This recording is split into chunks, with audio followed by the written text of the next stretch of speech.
It's time for Security Now. Steve Gibson is here. We're going to talk about that malware that crept into the Apple App Store just a couple of weeks ago. The UK says Apple has to put a backdoor in its encryption. Steve's opinion on that. And we'll talk about how common it is for schools in the United States to hide the fact that they've been ransomware and why they do it. It's all coming up next on Security Now. Podcasts you love from people you trust. This is Twit. This is Security Now with Steve Gibson, episode 1012, recorded Tuesday, February 11th, 2025. Hiding school cyber attacks. It's time for Security Now, the show where we cover the latest security news, privacy news, encryption news, and sprinkle in a little bit of stuff about science fiction and TV shows and whatever else this guy right here is into at the moment. Steve Gibson, our polymathic master of ceremonies. Hi, Steve. Hello, my friend. It's great to be with you again now we're out of the binary episodes. We had 1010. Well, we had of course 1000. Then we had 1001. Then we had 1010, 1011. Now we're at, unfortunately, until we get to 1100, which it's not that far. No, it's only 88 episodes away. We could do it. I think we're going to still be here. Well, but that's less than 2 years. We will definitely be here for 1100. Until then, back to decimal.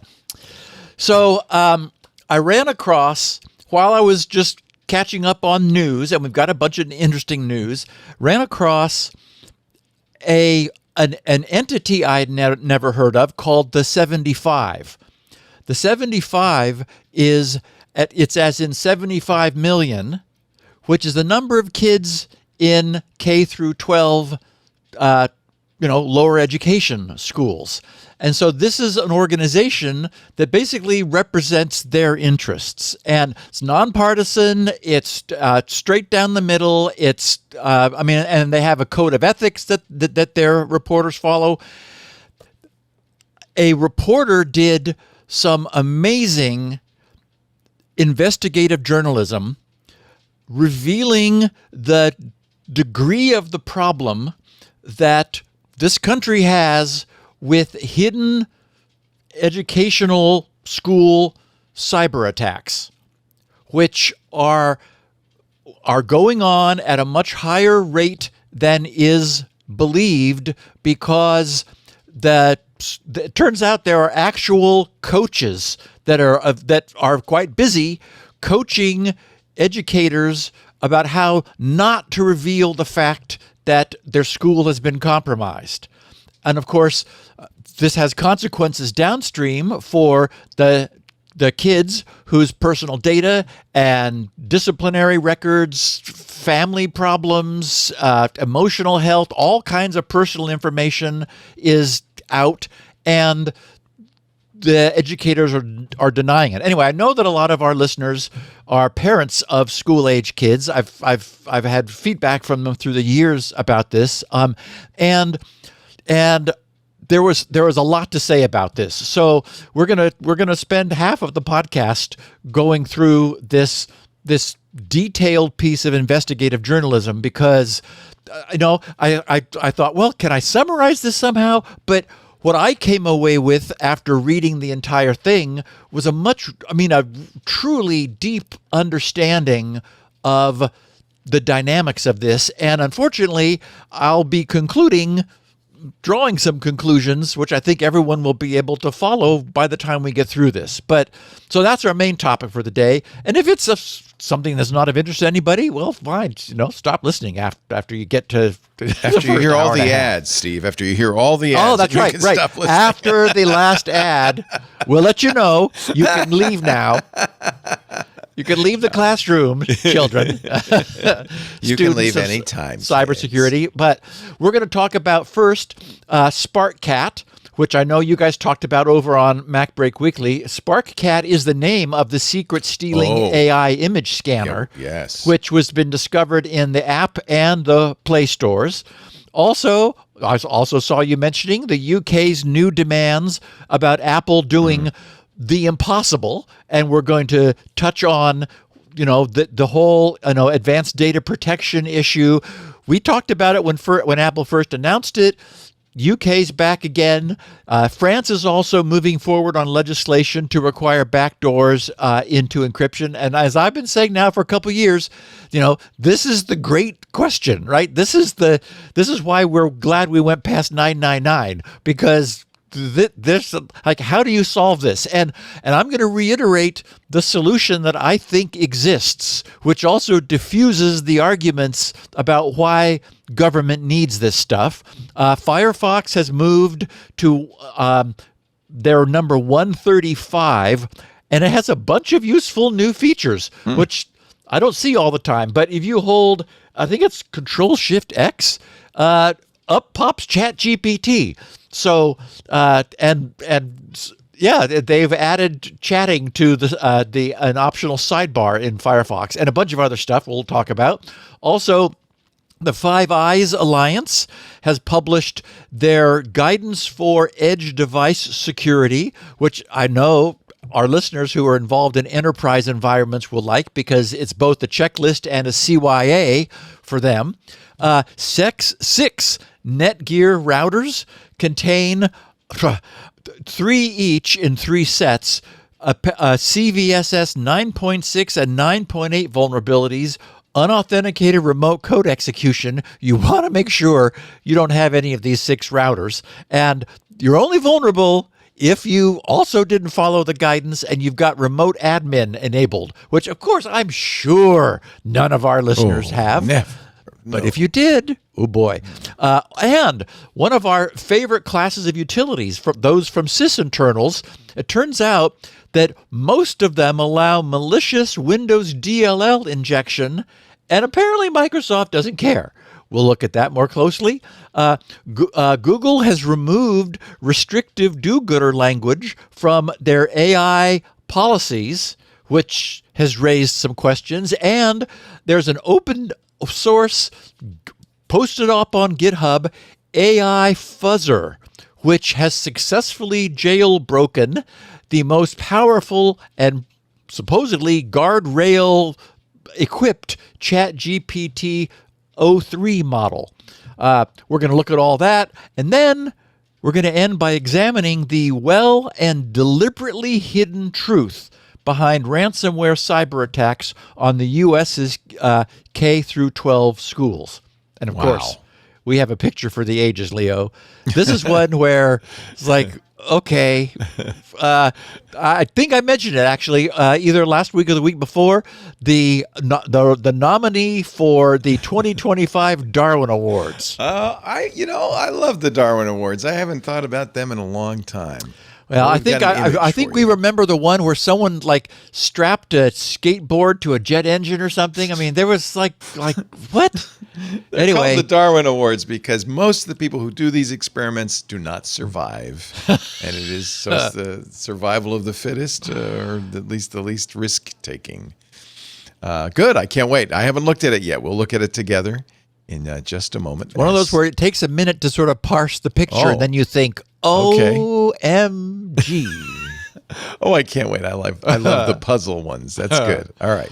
Stand by. That's coming up in just a second. But first, a word from our sponsor. You may remember after the National Public Data Broker breach, Steve had a tool that you could go and you could look and see what, because this revealed the social security numbers and private information of millions, hundreds of millions of Americans. And he had a little tool that you could go and look up your name and see if you were in there. And Steve and I both were in there. Our social security numbers both had been revealed in the breach. Sigh.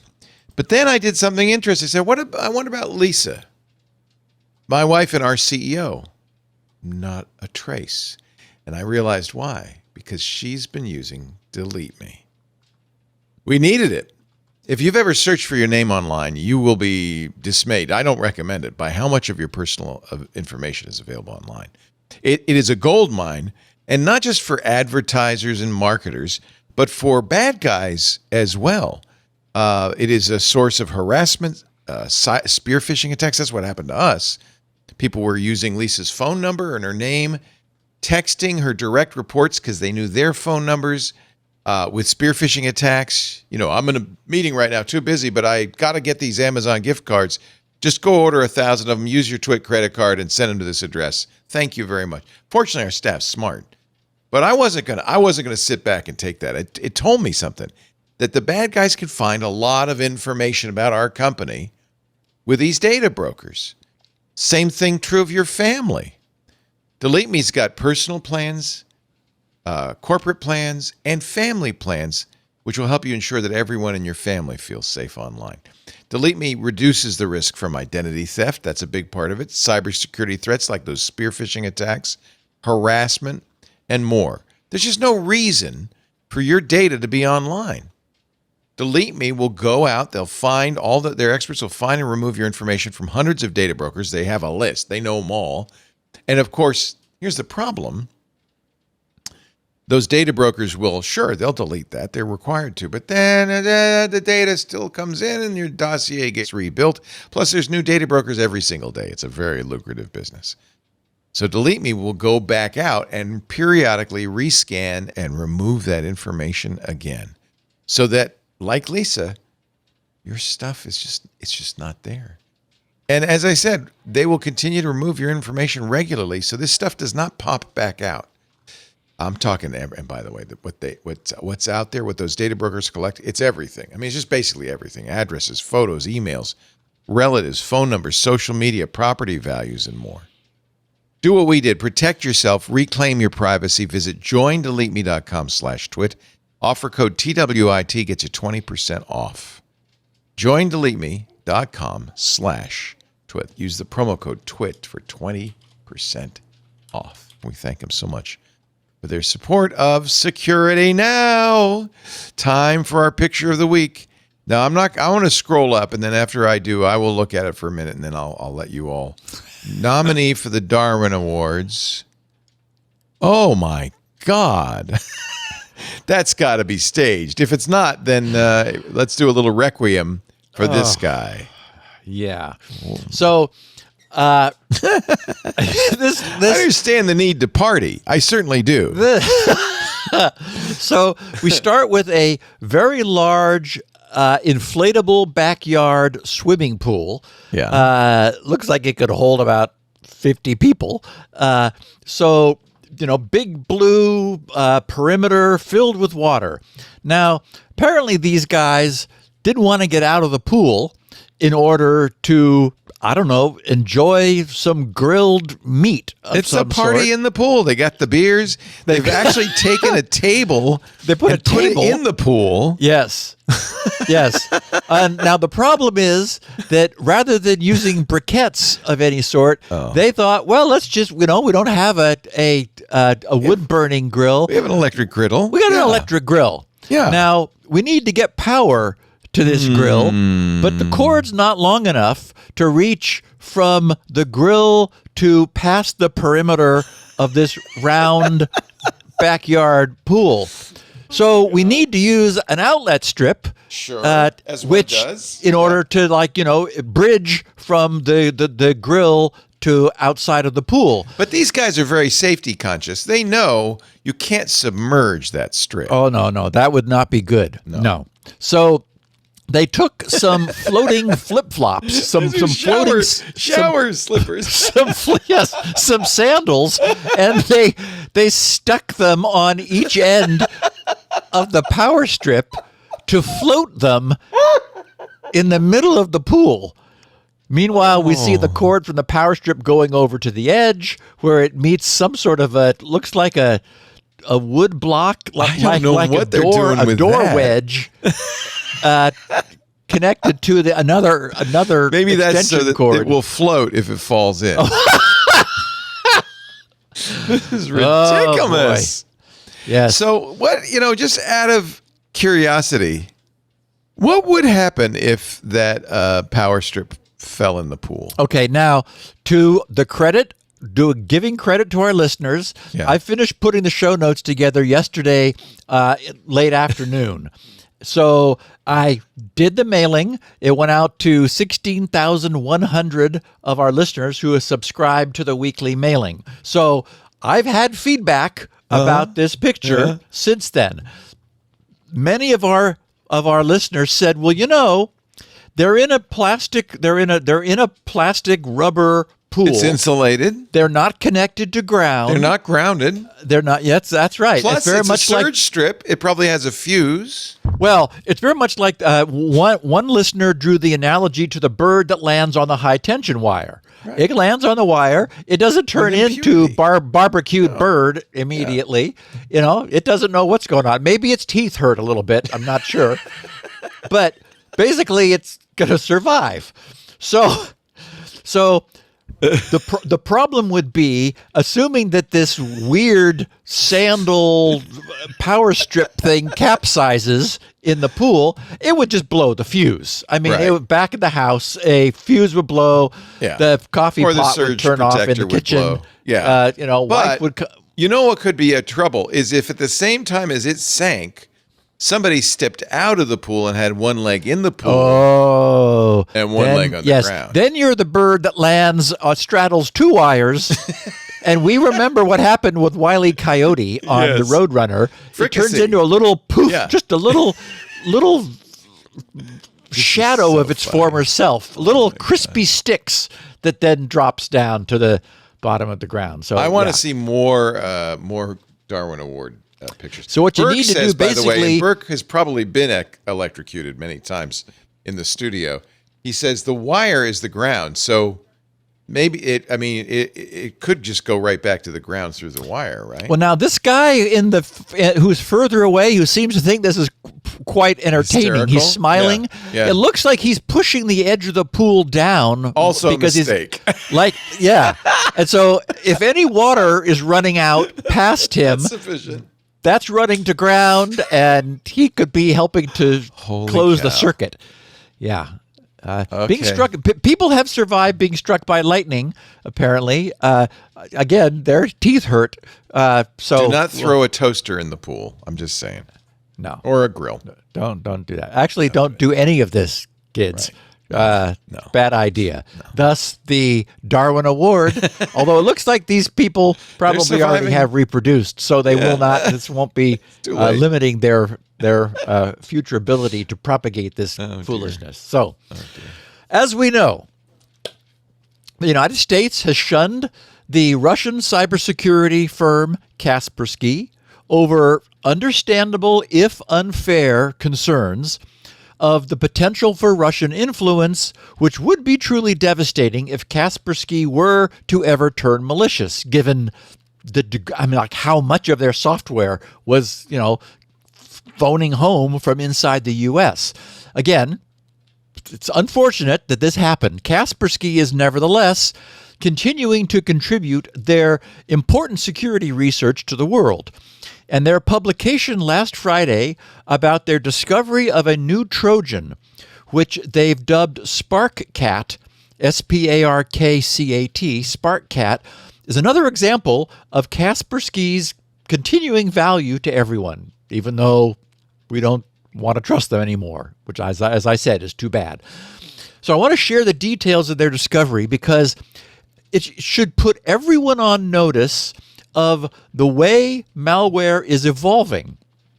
And I'm sure that the fact that it illustrates the potential for the abuse of Microsoft's own screen scraping recall technology will not be lost on any of our listeners who dislike the idea of having their PCs constantly being scraped and archived, because that's sort of the way this thing works.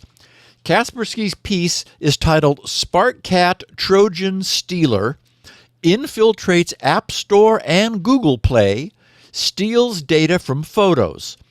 When they follow that with the tag, we've discovered apps in the official Apple and Google stores that steal cryptocurrency wallet data by analyzing photos. So here's what they published last Friday. And, it strikes me, this is sort of the evolution of the earlier cryptocurrency stealers, which were monitoring people's clipboards, right? They were like, polling the Windows clipboard because it would be natural for a Windows user who is wanting to send some cryptocurrency somewhere. It's like, you're paying somebody through Bitcoin and they say, here's our address, send us X Bitcoin.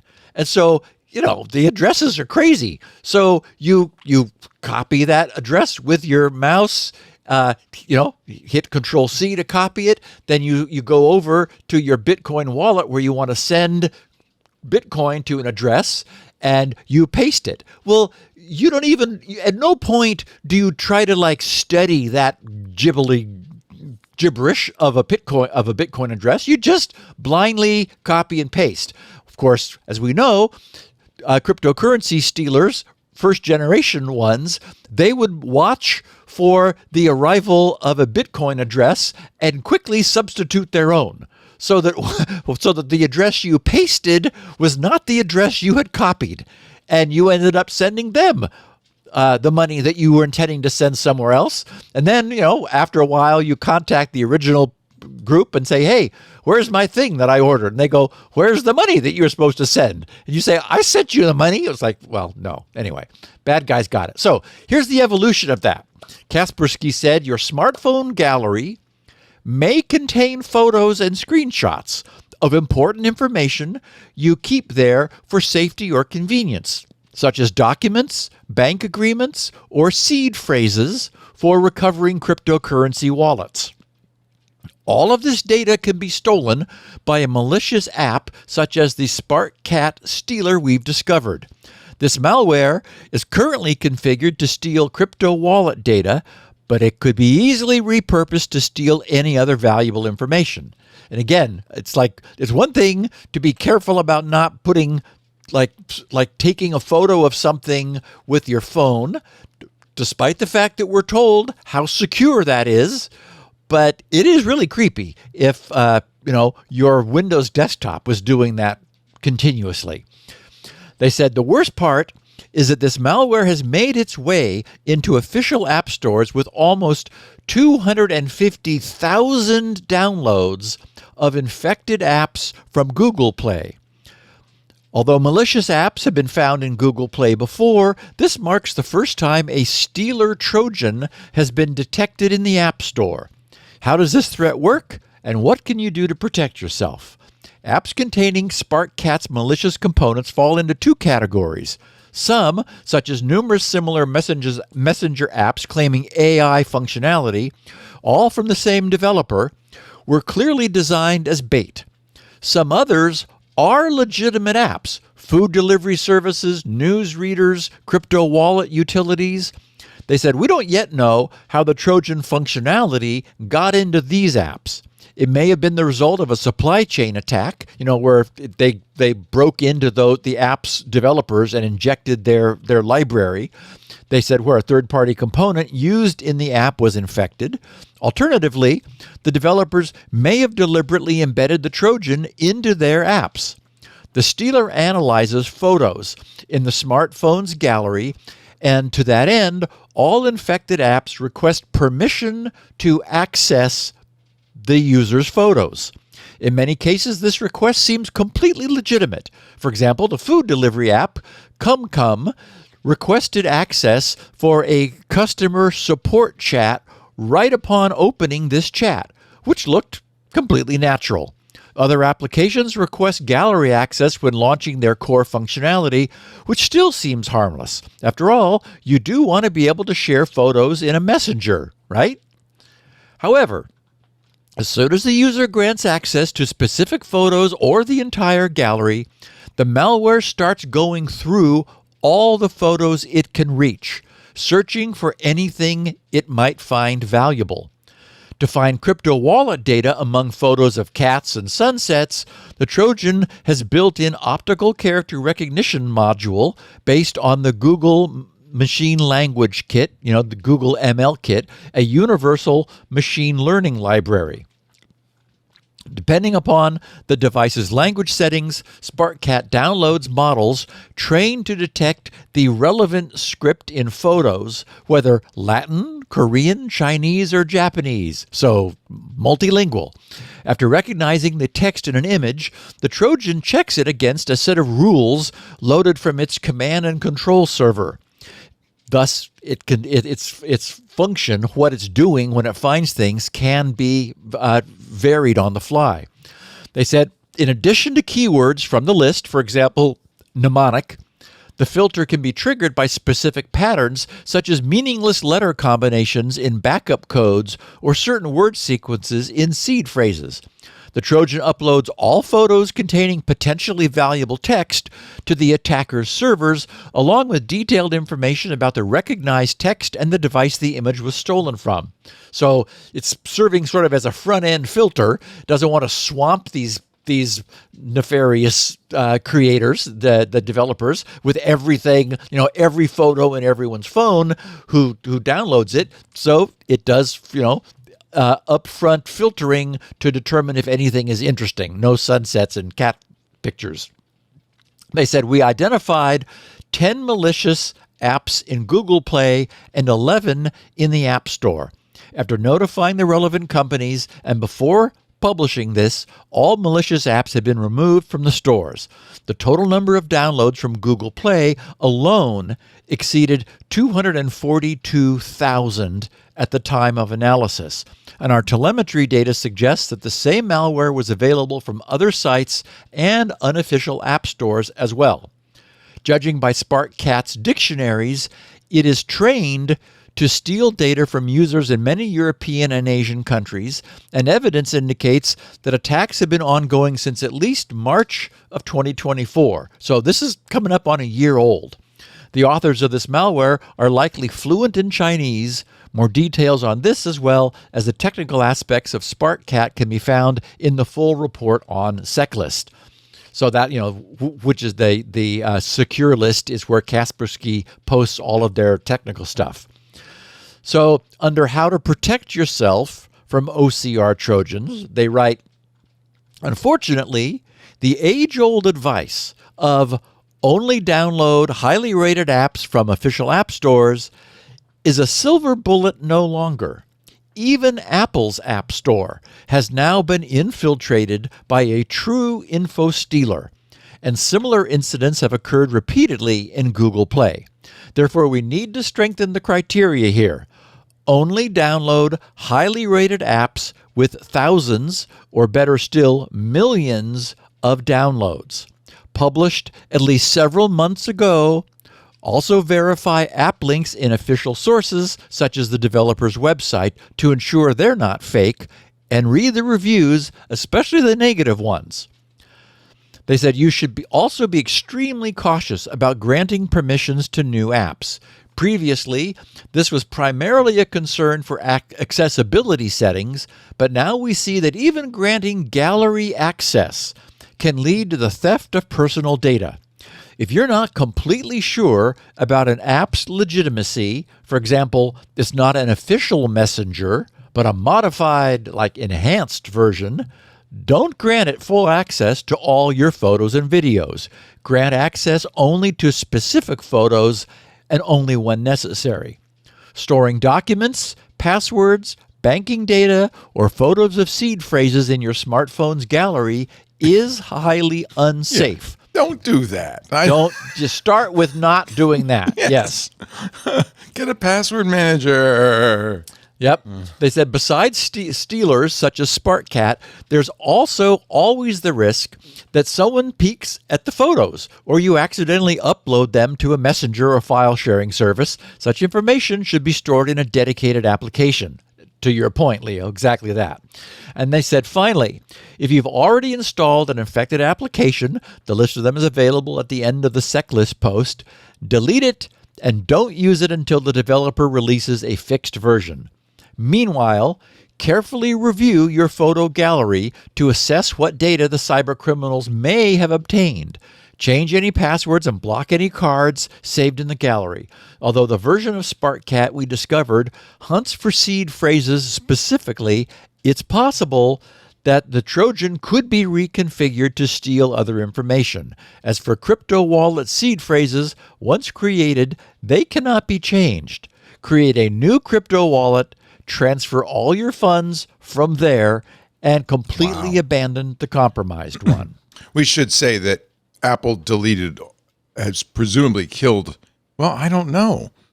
If they've retroactively killed the... Yeah, they killed the apps in the store, but maybe they didn't use the kill switch. They have a kill switch to delete apps that are unsafe like that. And Kaspersky's point is that even if they did, it's worth it. I mean, and you know, the good news is these are not mainstream apps. You know, Come, which is some Chinese food delivery service. Oh, okay. It's you know, it's not something that a lot of people are probably going to have. On the other hand, 242,000 people had downloaded apps that had this in it from Google Play. And so Kaspersky's point is it's worth auditing the photos that you have to see what they may have gotten and get proactive. Because if you've got a bunch of Bitcoin and you're storing your recovery phrases in a photo in your photo library, first of all, bad idea. But secondly, you know, if you were to find that in your photo library, good idea to just create a new wallet and move everything over there, and just don't do that again.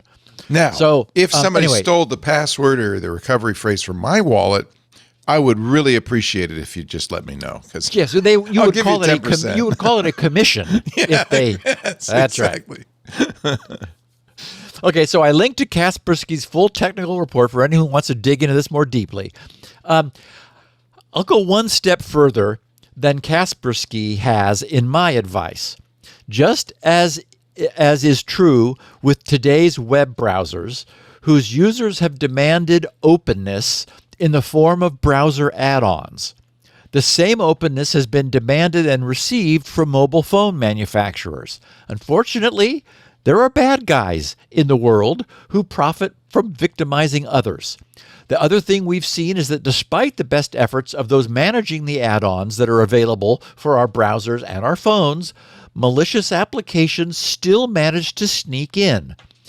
The good news is that one thing we've seen over and over is that the least secure and malice-prone applications are typically, again, as I'd call them, I guess I would call them sort of gratuitous additions. They're apps that everyone can live without. So their victims tend to be people who download anything that comes along that looks even remotely interesting. I mean, they've completely lost control of their phones. They don't know where any of their apps are. They just scroll endlessly trying to find an icon for something that they're looking for. You know, they have no appreciation for the fact that there is a non-zero chance that the creator of any given app may have malicious intent or may not, but used a malicious library without knowing it. The point is non-zero, which tells us just the law of statistics and probability and numbers. The more apps you have where each one has a non-zero chance of being a problem, the greater the total problem. And it only takes one in order to create a leak. So my advice is always to keep this in mind when deciding whether you really need the app you're considering. And because our devices manufacturers have done everything they can to give us the tools to restrain what apps can do even after they're resident in our devices, be parsimonious with the access permissions that apps are granted. And I know this is tricky, since apps will be cleverly designed to need the permissions they wish to abuse, but at least always question their need. And Leo, it just is a fact that we're seeing arguably more of this today than when this podcast began 20 years ago. Because there's more money to be had, right? Yeah. Everything's on our phones nowadays. And more devices available I mean, everybody has one. You don't see, I see people, everybody sitting in a restaurant is staring at their individual phones. I don't know how people don't fall off the curb. They're walking down the sidewalk, it's really bad. staring at their phones. I think, what is it? What are you doing? It's amazing. Well, yeah, they're desperately avoiding any boredom or feelings or knowledge of the world. It's narcotic. They're narcotizing themselves. I do think, and you said something really important. I really would underscore this, and I always said it on the radio show. Install the fewest possible apps. On your desktop, on your laptop, on your iPad, on your phone. The fewer the apps, the better, because every app raises the specter of a security flaw or just a bug.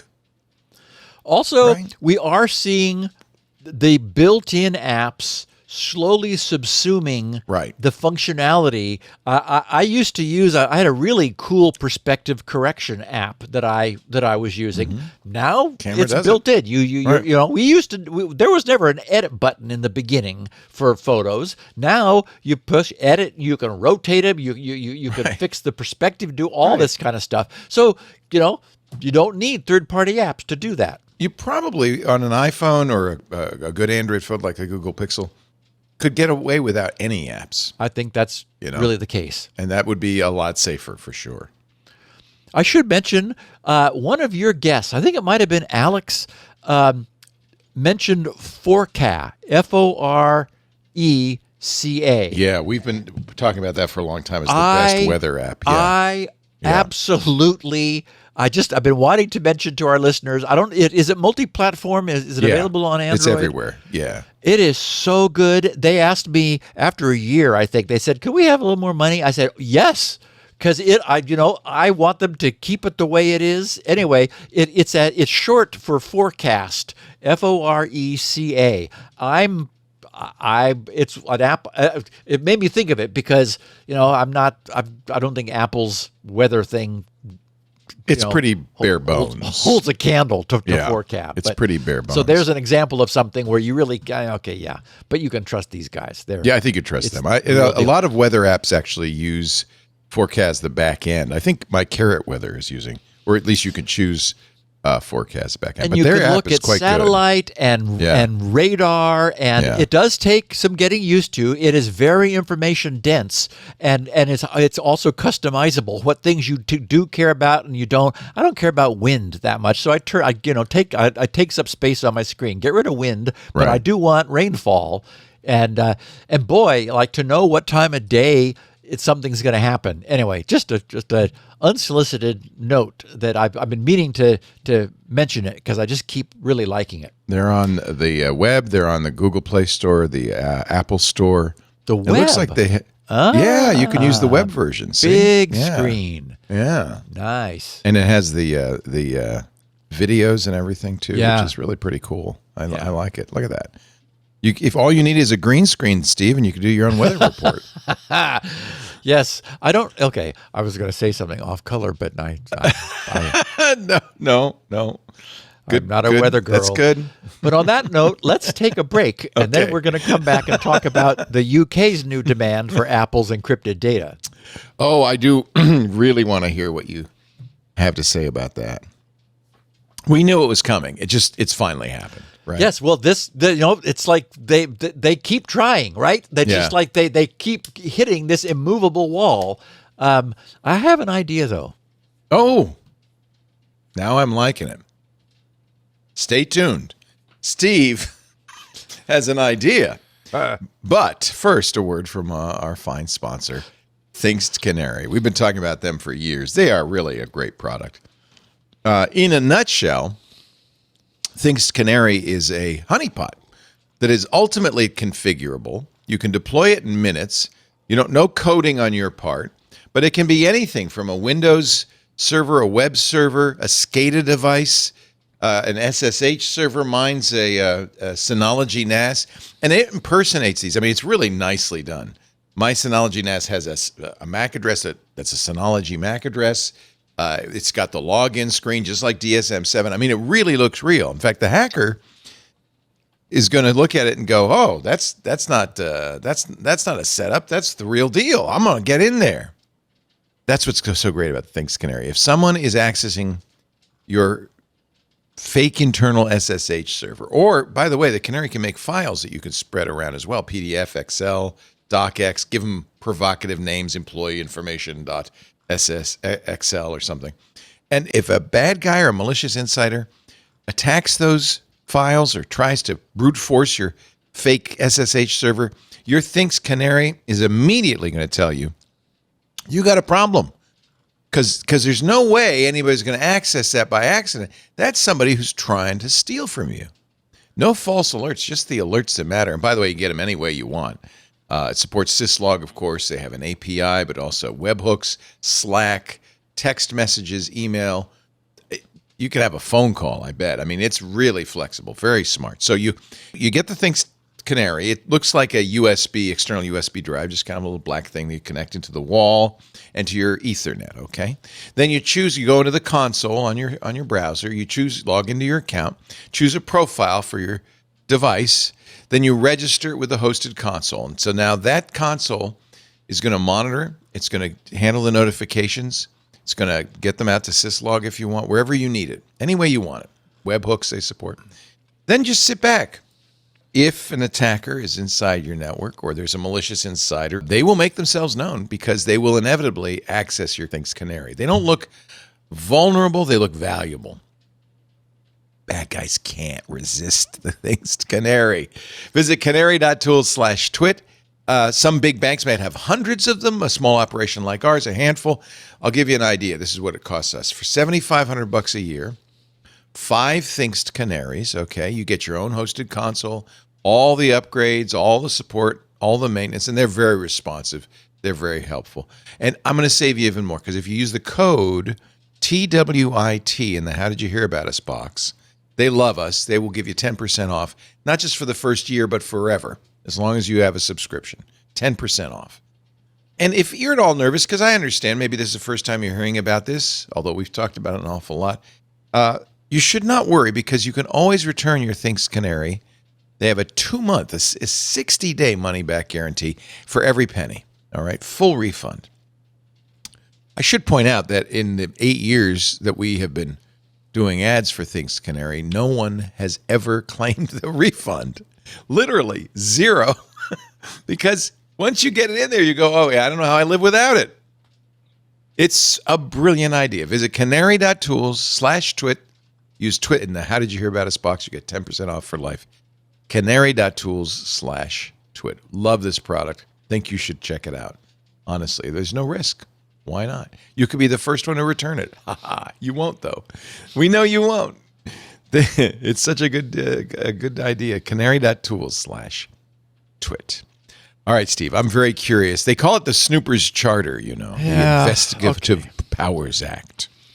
So last Friday, the news broke that the United Kingdom was demanding that Apple provide access to its users' cloud data. I received links from our listeners to stories of this in The Register, The Guardian, and the BBC. These reports were all picking up the news, which was first reported in the Washington Post. And the Post provided the best coverage of all. So let's turn to the source for the whole story. So here's what we know from the Washington Post's reporting. They said, security officials in the United Kingdom have demanded that Apple create a backdoor allowing them to retrieve all the content any Apple user worldwide has uploaded to the cloud. People familiar with the matter told the Washington Post. Okay, so again, all the content any Apple user worldwide has uploaded to the cloud. Good luck with that. But this is what they say they want. The British government, writes the Post, undisclosed order issued last month requires blanket capability to view fully encrypted material, not merely assistance in cracking a specific account, and has no known precedent in major democracies. Its application would mark a significant defeat for tech companies in their decades-long battle to avoid being wielded as government tools against their users, the people said, speaking under the condition of anonymity to discuss legally and politically sensitive issues. Rather than break the security promises it made to its users everywhere, Apple is likely to stop offering encrypted storage in the UK, the people said. Yet that concession would not fulfill the UK's demand for backdoor access to the service in other countries, including the US. The Office of the Home Secretary has served Apple with a document called a Technical Capability Notice, ordering it to provide access under the sweeping UK I always trip up on that. UK Investigatory Powers Act of 2016, which authorized law enforcement to compel assistance from companies when needed to collect evidence, the people said. The law, known by critics as you said, Leo, the Snoopers Charter, makes it a criminal offense to reveal that the government has even made such a demand. An Apple spokesman declined to comment. After all, they can't reveal that. Apple can appeal the UK capability notice to a secret technical panel, which would consider arguments about the expense of the requirement, and to a judge who would weigh whether the request was in proportion to the government's needs. But the law does not permit Apple to deny complying during an appeal, meaning you can't use the appeal to delay the order, which of course means that the information that the UK would want would already be in their possession. Even if Apple were to win the appeal, it'd be too late. So this is a mess. In March, writes the Post, when the company was on notice that such a requirement might be coming, so almost a year ago, it told Parliament, quote, "There is no reason why the UK government should have the authority to decide for citizens of the world whether they can avail themselves of the proven security benefits that flow from end-to-end encryption," unquote. The Home Office said Thursday that its policy was not to discuss any technical demands. Their spokesman said, quote, "We do not comment on operational matters, including, for example, confirming or denying the existence of any such notices." In other words, no comment. Senior national security officials in the Biden administration had been tracking the matter since the UK first told the company, Apple, it might demand access. And Apple said it would refuse. It could not be determined whether they raised objections to Britain. Trump, White House, and intelligence officials also declined comment. One of the people briefed on the situation, a consultant advising the United States on encryption matters, said Apple would be barred from warning its users that its most advanced encryption no longer provided full security. The person deemed it shocking that the UK government was demanding Apple's help to spy on non-British users without their government's knowledge. This is really important. It includes us. Yes. Yes. And a former White House security advisor confirmed the existence of the British order. So in their reporting, the Washington Post, did their due diligence, and they got multi-source confirmation that this is all happening and has happened. At issue, they finish, is cloud storage that only the user, not Apple, can unlock. Apple started rolling out the option, which it calls advanced data protection, in 2022. It had sought to offer it several years earlier, but backed off after objections from the FBI during the first term of President Donald Trump, who pilloried the company for not aiding in the arrest of, quote, killers, drug dealers, and other violent criminal elements, unquote. The service is an available security option, we're talking about advanced data protection, for Apple users in the United States and elsewhere. While most iPhone and Mac users do not go through the steps to enable it because it's not enabled by default, The service offers enhanced protection from hacking and shuts down a routine method law enforcement uses to access photos, messages, and other material. iCloud storage and backups are favored targets for U.S. search warrants, which can be served on Apple without the user knowing. So, and just for the record, remember, it's often not a question or choice about whether you want ADP enabled. I'd love to have it enabled, but I cannot. In fact, the more faithful and loyal a user is to Apple, the less likely it is they'll be able to enable advanced data protection. I just double-checked as I was preparing the notes on Sunday. I tried to enable it. I was provided with a list of 6 older but still in use by me Apple devices that would need to be running a newer edition of iOS or iPad OS than they're capable of running. So ADP is a non-starter for me since I still use those older and still working Apple devices every day. Anyway, the post continues, saying, technologists, some intelligence officers, and political supporters of encryption reacted strongly to the revelation after this story first appeared. Senator Ron Wyden, a Democrat on the Senate Intelligence Committee, said it was important for the United States to dissuade Britain. He said, quote, Trump and American tech companies letting foreign governments secretly spy on Americans would be unconscionable and an unmitigated disaster for Americans' privacy and our national security. Meredith Whittaker, of course, who we know is the president of the nonprofit encrypted messenger Signal, said, quote, using technical capability notices to weaken encryption around the globe is a shocking move that will position the UK as a tech pariah rather than a tech leader.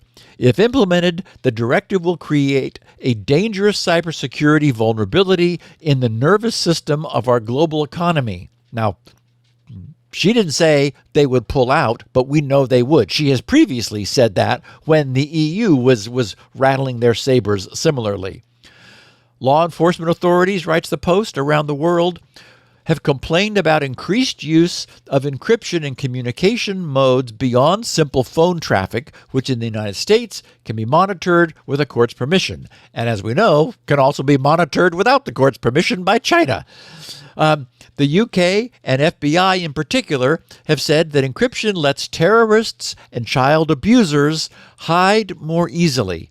Tech companies have pushed back, stressing a right to privacy in personal communication and arguing that backdoors for law enforcement are often exploited by criminals and can be abused by authoritarian regimes. Most electronic communication is encrypted to some degree as it passes through privately owned systems before reaching its destination. Usually such intermediaries as email providers and internet access companies can obtain the plain text if police ask.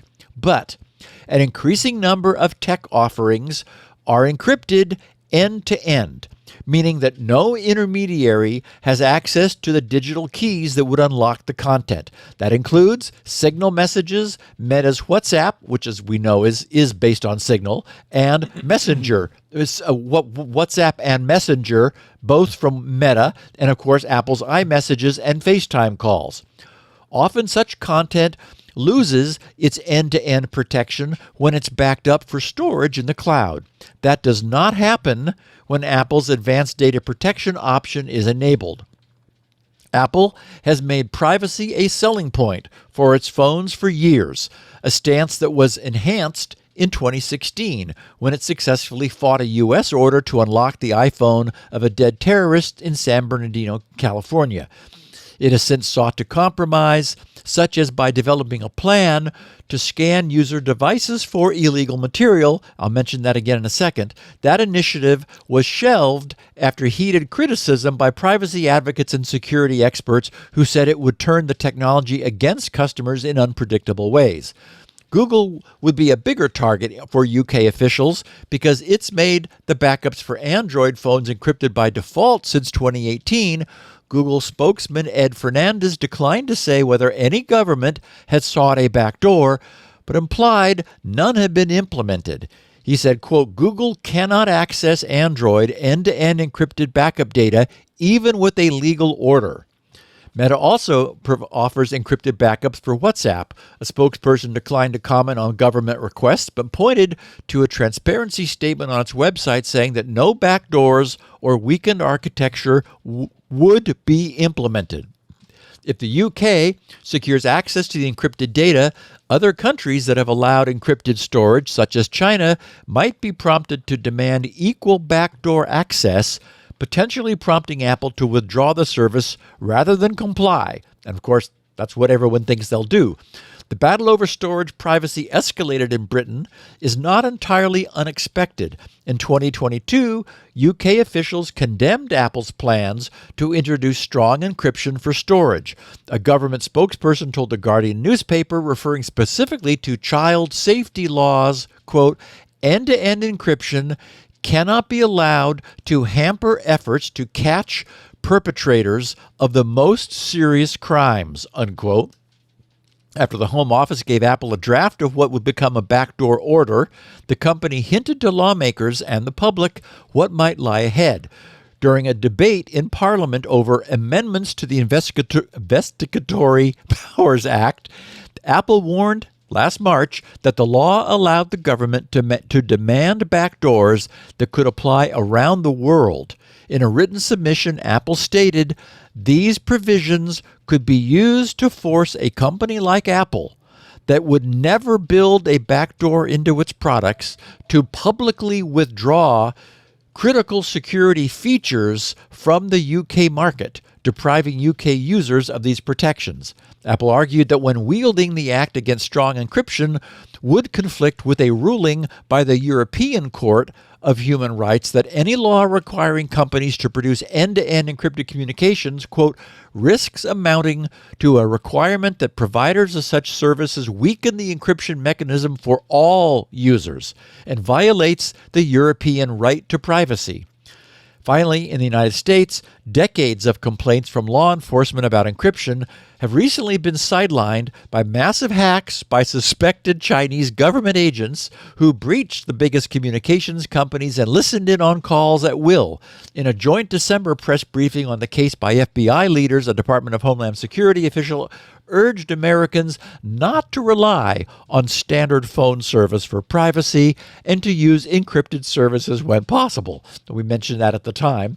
Also that month, the FBI, the NSA, and CISA joined in recommending dozens of steps to counter the Chinese hacking spree, including, quote, ensure the traffic is end-to-end encrypted to the maximum extent possible, unquote.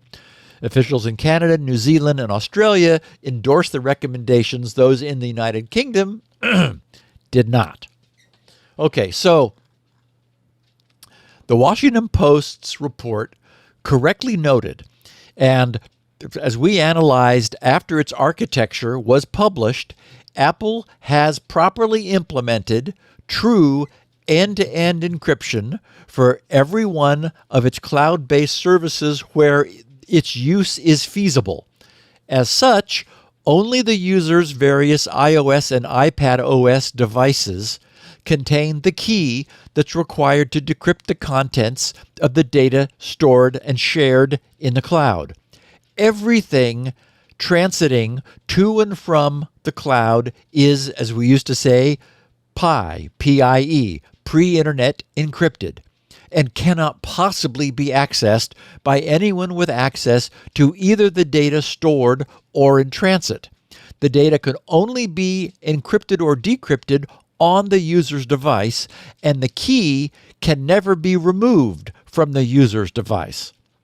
So, we're back here once again with the UK demanding something that none of the providers of secure messaging or secure storage will be willing to accommodate. But there's been a recent change that promises to provide the long sought-after solution to at least part of this problem, at least one of the reasons that everybody, like the bureaucrats and politicians are saying they need this, and that's for the children. And that's AI. Back in 1964, as part of a ruling about pornography, U.S. Supreme Court Justice Potter Stewart famously said, "I may not be able to define it, but I know it when I see it." I see no reason why AI, functioning as an autonomous angel perched on every iOS user's shoulder, should not be able to stand in for Justice Stewart. This AI would not need to contain the library of known CSAM, child sexual abuse material, the hashes for which users refused to have preloaded into their devices, feeling that this awful stuff was somehow in their phone. Instead, an AI would be trained to recognize such images.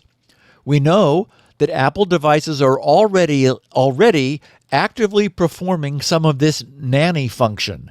They are already empowered to warn their underage users when they may be about to send or receive and view any imagery that might be age inappropriate for them. And this is, all that any far more capable AI-enabled monitoring system would need to do. What's significant is that it would not need to prevent the device from capturing and containing whatever content its user may wish to have. Parents can still take photos of their own kids in the bath. The system simply needs to filter out and prohibit the device's communication, its reception or transmission of any such content that could potentially be subject to abuse. And once such filters are in place, there will be no need to gain access to anything stored in the cloud, because there will be no way for anything abusive to leave or be received by any Apple device. Given the history of government abuse of surveillance powers, many argue that the urgency to protect the children is just a smokescreen, behind which lies a thirst for wider surveillance that could be turned, as it has been elsewhere, onto political rivals and other non-juveniles.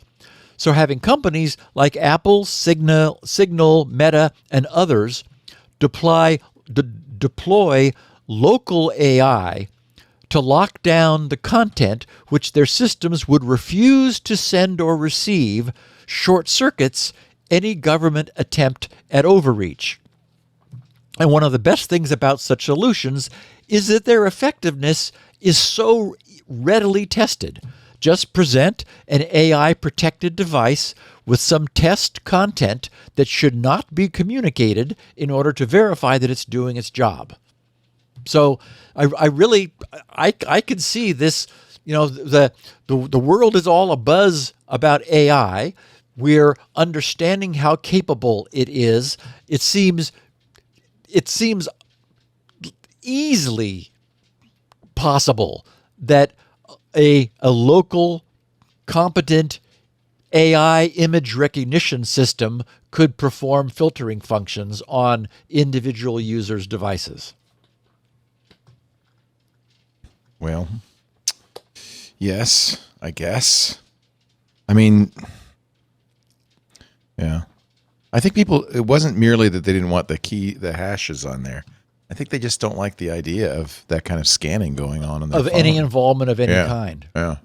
Yeah. But maybe, if it's a trade for that to encryption, I think it's obvious they want everything. This CSAM is just the pretext. They want everything. Yeah. Yeah. Also, as I mentioned at the top, France is doing something similar. An article appearing in Intelligence Online carried the headline, "France makes new push for backdoors into encrypted messaging apps."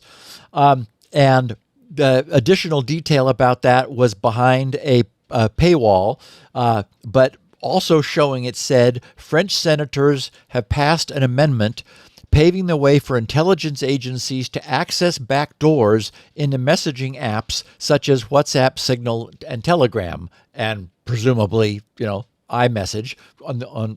What we believe is there are no such backdoors, so that would be requiring them to compel their creation. It's going to be interesting, Leo, to see what happens. Is Apple going to say to the UK, well, we're going to not offer any encryption in the UK. But as we know, that's not what the UK is demanding. They're demanding access to any user anywhere. Like, demanding the end of encryption. Right, basically. Yeah. The thing that we don't know and probably will never know is because this was secret. I mean, the UK has not admitted to it, as you said. Nobody, it's just it was a leaker. I would imagine they've also sent similar requests to Signal, WhatsApp, Google, right? It just hasn't leaked, right? Yeah. Because why would they target Apple? And Apple's not even the majority platform. Right. Google and Android are the larger platform. Right. Why stop at Apple? So there will be no refuge except for doing something, a roll your own kind of a thing if you really wanted end-to-end encryption. And as we've said, if encryption is outlawed, only the outlaws will be using encryption. Yeah, people with incentive, because frankly, very few people use advanced data protection. You found one of the things that stopped me is, you have to have everything up to date, but also you lose some capabilities. And there's this whole big risk of losing all of your data too if you forget your password. Most people don't use it. So, the people who are most motivated to use encryption, who are criminals, of course, no, not exclusively, but criminals are among those, are going to find ways. So this isn't going to have any effect. It's 1984 is what it is. Yeah. It's depressing. Okay, another break, and then we're going to Yes, talk about Firefox 135. Okay. And a bunch of new features. Yes, sir. I'll start downloading it right now. But before I do, let me tell you about our sponsor for this segment of Security Now, Zscaler, the leader in cloud security. You've heard us talk about zero trust. This is the way, right? This is the way forward. Enterprises have spent billions of dollars on firewalls, perimeter defenses, right, and VPNs so that you can get through the firewall and get to work. But breaches, they're not going away. They rise every year. 18% increase in ransomware attacks in 2024, $75 million record payout in 2024. And that's probably only the tip of the iceberg, as we're going to learn later. A lot of companies and others are reluctant to say, "Oh yeah, we paid the bad guys." They don't want to say it. We know this is going on. It's just getting worse and worse. The problem is that these perimeter defenses actually expand your attack surface. In order to make it possible to VPN in, they have to have public-facing IP addresses. Bad actors now have something to hang their hat on, and they can get in even more easily than ever before because they're using AI to crack these, security, frankly, flawed security perimeters. Oh, and there's another problem because VPNs and firewalls enable lateral movement. The minute you're in the network, the assumption is, oh, he's an employee, he's a good guy. So they'll connect you to the entire network. So now there's lateral movement. A bad guy, once they're in, they can move anywhere and start exfiltrating stuff like your corporate emails, your customers' information, and they do it via encrypted traffic that the firewalls struggle to inspect at scale. It's just a mess. The bottom line is hackers are exploiting traditional security infrastructures, and they're doing it faster than ever using AI, so they're outpacing your defenses. Now's the time to think differently, to find a new way, to rethink your security. Don't let the bad actors win. They're innovating and exploiting faster than you can defend. You need Zscaler Zero Trust Plus AI. It stops attackers by, one, hiding your attack surface. Your apps and IPs are invisible. Hackers can't attack what they can't see. It also eliminates lateral movement, connecting user. Once you're in, right, you don't get carte blanche. You can only access specific apps, not the entire network, and based on the permissions that you've been given. And by the way, Zscaler plus AI continuously verifies every request based on identity and context. AI is really great for this. It also simplifies security management because of the AI-powered automation. And they have to use AI because one of the things Zscaler does is they analyze 500 billion daily transactions looking for malicious intent, malicious action. And you know, that's a needle in a very big haystack, but the AI can really help find that. Hackers can't attack what they can't see. Protect your organization with Zscaler, Zero Trust, and AI. Learn more at zscaler.com/security. zscaler.com/security. Thank you, Zscaler, for supporting Steve and Security Now. And you support us when you use that address, so they know you saw it here. zscaler.com/security. Steve? So Firefox 135 was released 1 week ago, last Tuesday, and there's some interesting news about some new features. Despite having launched Firefox 4 days after last Tuesday, my Firefox was still on the previous 134 release. So I went to About Firefox, and that's how I saw that I was on 134, and it said, update, or upgrade or whatever. I clicked the button and it did that and restarted. I was first greeted with a big page telling me that I'm now able to edit PDFs directly in Firefox, which may indeed come in handy. But beyond that, Firefox Translations now supports more languages than ever. Pages in simplified Chinese, Japanese, and Korean can now be translated, and Russian is now available as a target language for translating into. And in fact, I used that a couple days ago for some Russian site that I went to when I was pursuing news for the podcast, and it came up unintelligible, but there was that little translation icon at the right hand of the URL. I clicked it and blink, it turned it into English. So actually, I think some of the text that's in here is from the translation. So very handy. Also, credit card autofill is now being rolled out gradually to all users globally. And as I mentioned, AI chatbot access is now also being gradually rolled out. I already had it when I updated. To use it, you choose the AI chatbot from the sidebar list of available sidebars, or you can go to Firefox Labs under the settings page in order to find it. Then you choose which provider you want, and so forth. I'll talk about that in more detail in a second. Firefox also enforces certificate transparency, meaning that web servers must provide sufficient proof that their certificates were publicly disclosed before they will be trusted. And this only applies to servers using certificates that were issued by a certificate authority in the Mozilla's root CA program, but that's all mainline certificate authorities. So that's just tightening up Firefox's public key certificate management. Also, good news, CRLite, which we've talked about, that's the Bloom filter-based CRL revocation system, is also now being gradually rolled out. So before long, from Firefox 135 on, we will have, as we discussed when we talked about this, Mozilla several times a day updating a master Bloom filter, which our browsers will download, and then we will be doing browser side revocation checking with very short delay and no privacy concerns. Our browsers will not be reaching out to anybody asking whether the certificates that they're receiving from web servers are still valid. Firefox now includes, they wrote, safeguards to prevent sites from abusing the history API by generating excessive history entries. I'm sure we've run across this. It bugs me when this happens.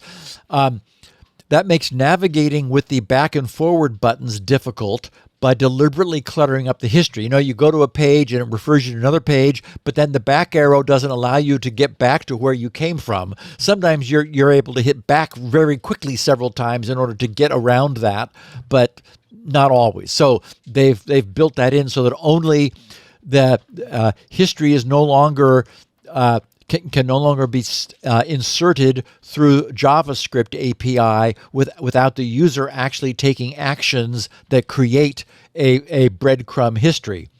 They also said that the do not track checkbox has been removed from preferences. That's only because it's been incorporated into the global privacy control. So GPC is where that much stronger protection has been incorporated. And the copy without site tracking menu item was renamed copy clean link. Basically, if you're copying a link that has tracking crap in it, Firefox will remove that debris in order to give you a clean link. So it's now called copy clean link rather than copy without site tracking. So, and that's about half of those are the most interesting half of the changes that are now in 135. Being a user myself, as we know, of ChatGPT, the idea of having it even more handy in my Firefox sidebar, where normally I always have tree-style tabs open there, that's intriguing. As I said, I already have access to it. It'll be interesting to see what percentage of our listeners do. They're saying it's being rolled out, but it already came to me. It's Control-Alt-X. It is the shortcut, which immediately jumps you to the AI chat in the sidebar. And at the moment, Anthropic's Claude, ChatGPT, Google's Gemini, Hugging Cat, and LeChat Mistral are the various AIs that are supported. You're able to choose among them and jump around them dynamically as well. So anyway, you can also, if you go to the settings page under the hamburger menu icon in the upper right, and then under settings over on the left, go to Firefox Labs, you're able to enable it and see if it's available on your browser if you couldn't get to it in the sidebar. So anyway, a bunch of cool things added to our favorite browser that, Leo, at least you and I use it, and I know that a lot of our listeners do too. The United States National Security Agency, our NSA, in coordination with our 4 partner countries, which together form the Five Eyes Alliance, has just released the latest guidance on securing network edge devices. I'm just going to share their joint announcement, which is relatively short, but I know that many of our listeners have frontline responsibility in their enterprises with a great many necessarily exposed devices on the edge, meaning, the network edge, typically the edge where the internet connects to the enterprise.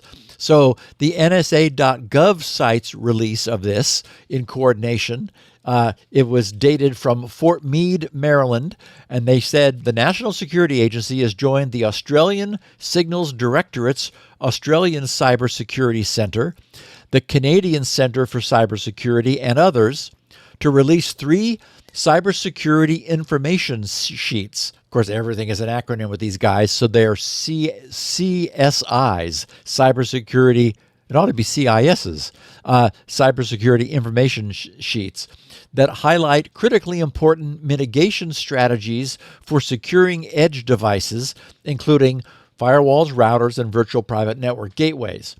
Collectively, these reports are mitigation strategies for edge devices, and the first sheet is the executive guidance.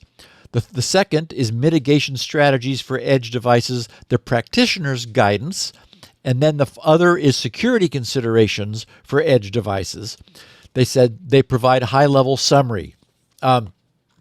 So I've got links in the show notes to the announcement from the NSA of this, and in the announcement are the links to each of those 3 reports. And, the executive guidance is a broad overview, know the edge, procure secure by design devices, apply hardening guidance, and so forth, sort of basic stuff. The security guidance is much more detailed and very useful. But it occurred to me that for our listeners, it's always useful to have a checklist, right? Just to go through and say, yep, took care of that. Yep, considered that. Yep, considered that. And that's nice for covering one's butt. If anything does happen, you're able to say, well, we're in full compliance with the NSA's latest guidance. And there's also a sheet you can give to your boss and say, look, boss, we need to buy some stuff here because, our stuff won't do what the NSA is telling us we need to do. So useful info. I mentioned NetGear at the top. Anyone having a recent NetGear Wi-Fi 6 access point or a NetGear Nighthawk gaming router should be very sure that you're running the latest recently released as of last week firmware. Make sure now. 3 NetGear Wi-Fi 6 devices, the models WAX 214 V2, also that same WAX 206 and WAX 220. Those 3 models, until and unless updated, all contain highly critical CVSS 9.6 authentication bypass vulnerabilities. And we know what that means. If there's anything exposed to the internet, there's now a way for bad guys to get in. And as I said, I already know that as a follower of this podcast, you would never enable any internet-facing remote management capabilities. Never. No. But it's also human to assume that it could never happen to you. So please make sure that you're running the latest firmware as of last week. And better yet, arrange to never be vulnerable in the first place by not opening any of those sorts of ports. So those 3 Wi-Fi routers were vulnerable to a now patched authentication bypass with that, 9.6 out of 10. But 3 other NetGear Nighthawk gaming routers rated an even higher CVSS score of 9.8 for their unauthenticated remote code execution vulnerabilities. The 3 affected routers are the XR500, the XR1000, and the XR1000V2. They are all Nighthawk Wi-Fi 6 Pro gaming routers. If any of those numbers sound familiar, and especially if you or someone you know may have been unable to resist the temptation of enabling any sort of remote access, you'll want to update them to the latest firmware immediately. I saw no reports of this being a 0-day. As far as I know, the vulnerability was responsibly reported to NetGear, but we also know that once it is known that these problems exist, bad guys can reverse engineer the firmware in the unpatched routers, figure out how to get in, and then start attacking. So there's a window here. You want to make sure that you're not vulnerable within that time period. Okay, Sysinternals. There was a surprising bit of news involving the much-beloved Sysinternals tools. As many of our listeners know, they were a collection, and still are, of truly unique and powerful utilities that were originally created by Mark Russinovich and Bryce Cogswell. Their little Texas-based company was purchased lock, stock, and barrel by Microsoft back in 2006. Much to many people's chagrin, since everyone was quite worried at the time that it might spell the end of that fabulous and really irreplaceable tool set. Fortunately, that didn't happen, and the tools remain available today from Microsoft and are still being maintained and upgraded, which makes this news of a recent discovery all the more curious and troubling.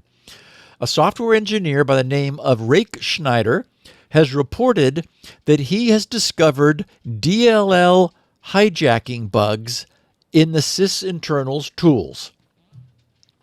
In fact, it's this guy's page. It's written in German, and it was Firefox's built-in translator that allowed me to turn it into English.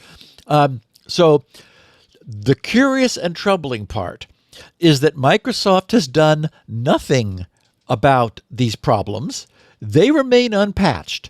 And worse, their existence is now public and widely known, even after a 90-day responsible disclosure window. So Rake's detailed public disclosure reads, and this is just the beginning of it, he said, quote, "I've identified and verified critical vulnerabilities in almost all Sysinternals tools and presented the background and attack in a video. A summary of the weak spot and the link to the video can be found here in this blog post. These tools, developed by Microsoft, and actually originally Sysinternals, of course, are widely used in IT administration and are often used for analysis and troubleshooting. The vulnerability demonstrated in the video affects numerous applications of the suite and allows attackers to use DLL injection to inject and execute defective code." And now, okay, that may be part of the translation. We know it could be not defective, but malicious code. And he said, now that more than 90 days have passed since the initial disclosure to Microsoft, it's time to talk about it. And then he goes on to do so. I have a link to his posting in German in the show notes. And if you've got a translator built into your browser and don't speak German, then it'll do a good job of translating it into English for you. Actually, my translation, and I'm not sure where it came from, says malicious code. Ah, Yeah. interesting. Okay. So, yeah, this is ARC, so I don't know what translator it's using. Yeah, Interesting. probably not Google. Okay, so the problem is it's a well-known and common problem with Windows DLLs, where, and among many problems, DLLs made sense back when we had 128 megabyte Windows 2 computers, because it was a way of sharing code. And the idea would be that rather than various applications all needing to bring their own code along, not only because we had applications that were sharing 20 megabyte hard drives or floppies, but because there wasn't much RAM. So you just wanted to be able to share these libraries. Great idea back then.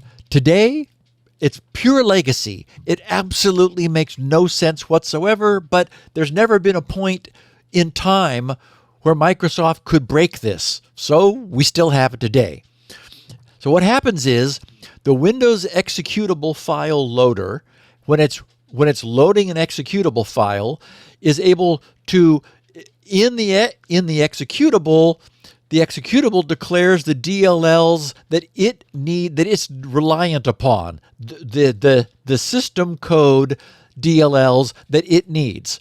And so the executable file loader loads those for the executable so that they're there and linked up to it and ready to go.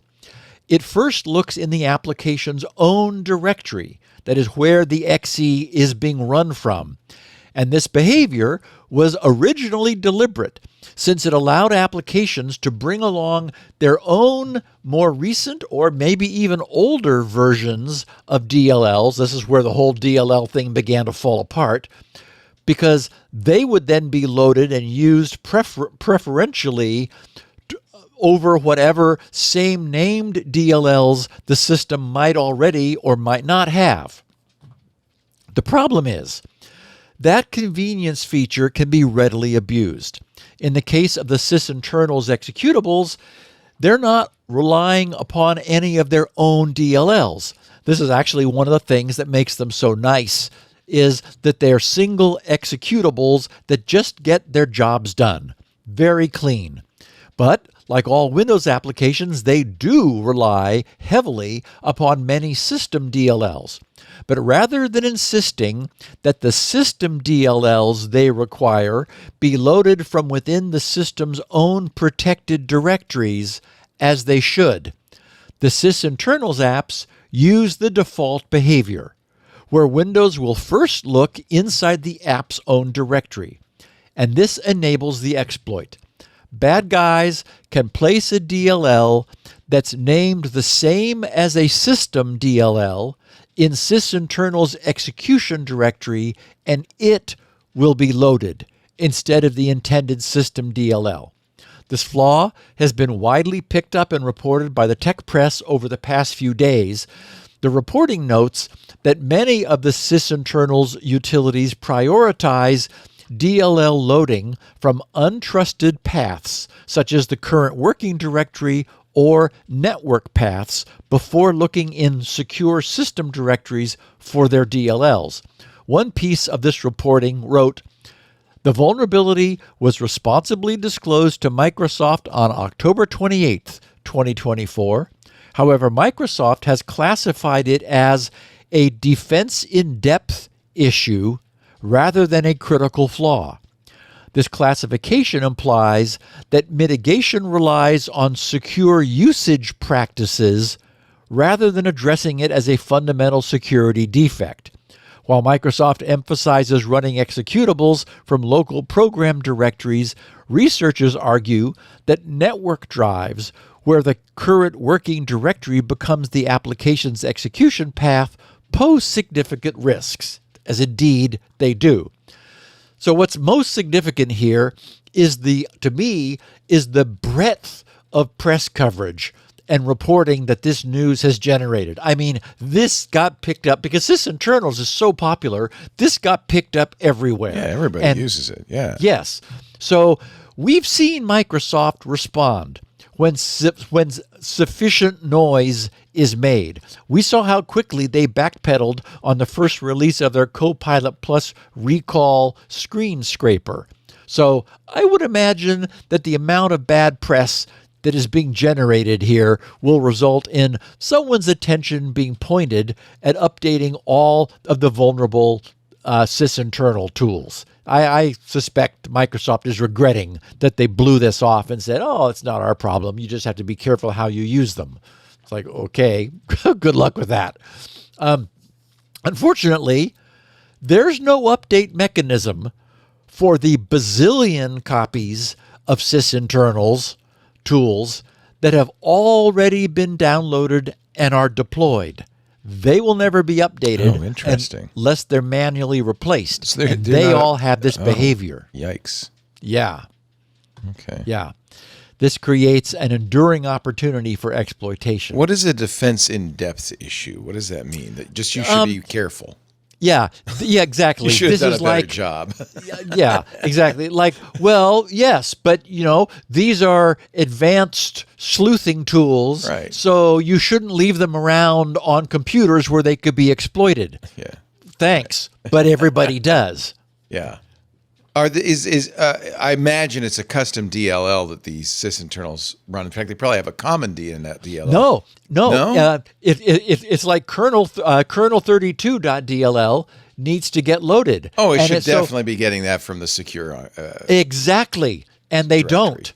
They don't. That's nuts. So someone malicious names their malicious code kernel32.dll, puts it where the sysinternals tool is, and that's the one that gets loaded. Isn't this a widespread problem though in Microsoft? Yeah. I mean, it requires overriding Windows standard default behavior, which they can't change because it will break things that depend upon right. it. I mean, they didn't used to have a secure place to store those DLLs, actually. Security was never a consideration.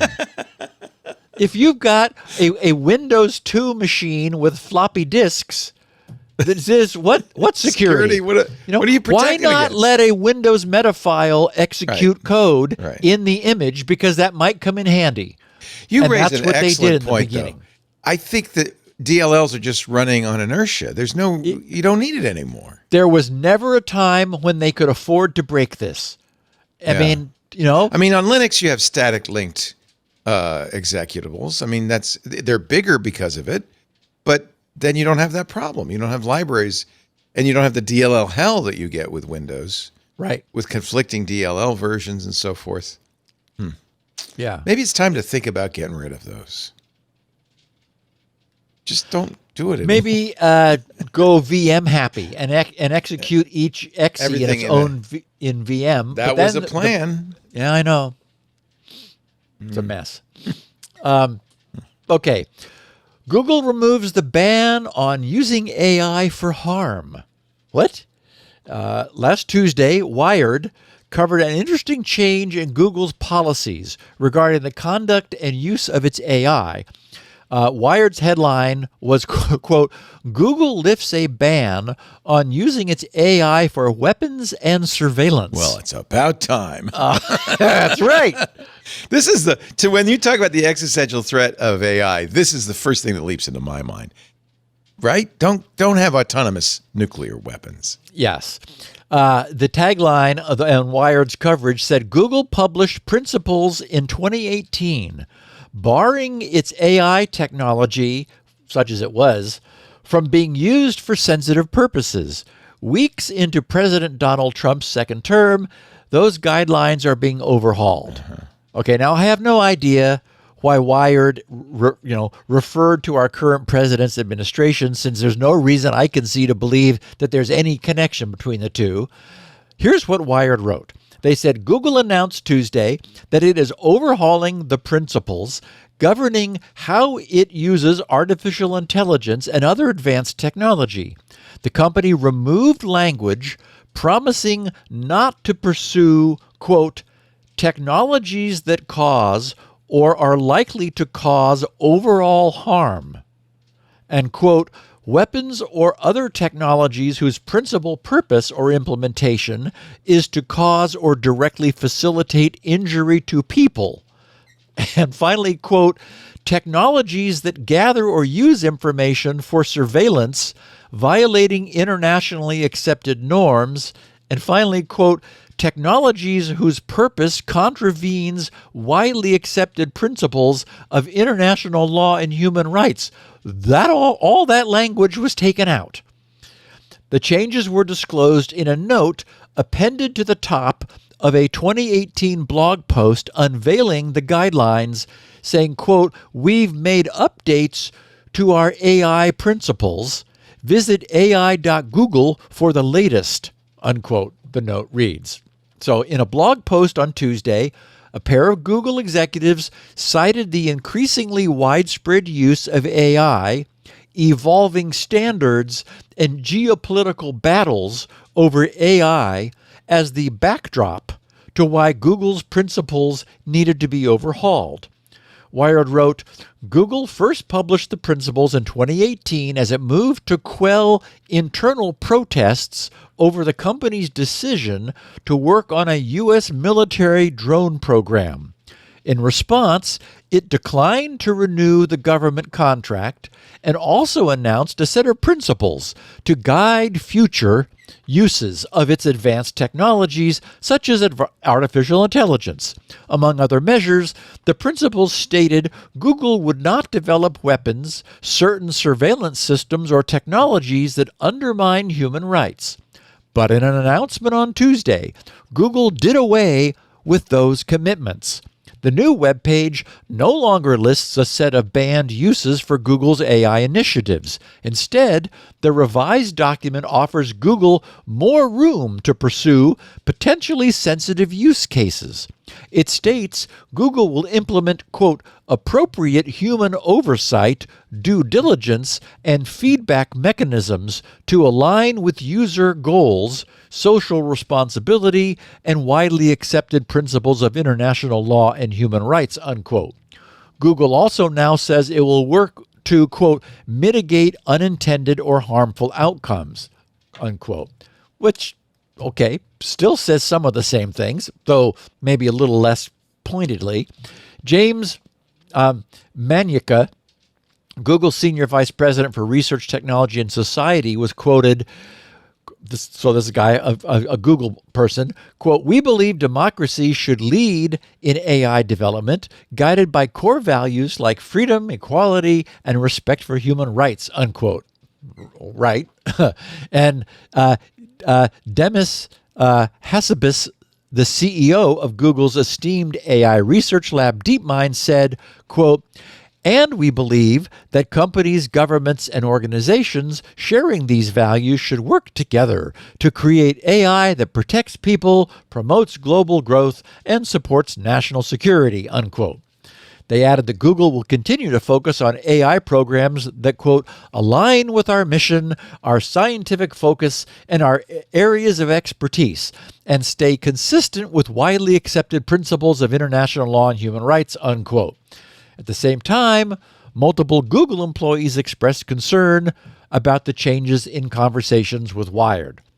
Okay, well, my own feeling is that we should not read much into this, and I guess I salute Google for being upfront about it. I mean, they're not hiding at all behind the fact that they've changed their wording on this.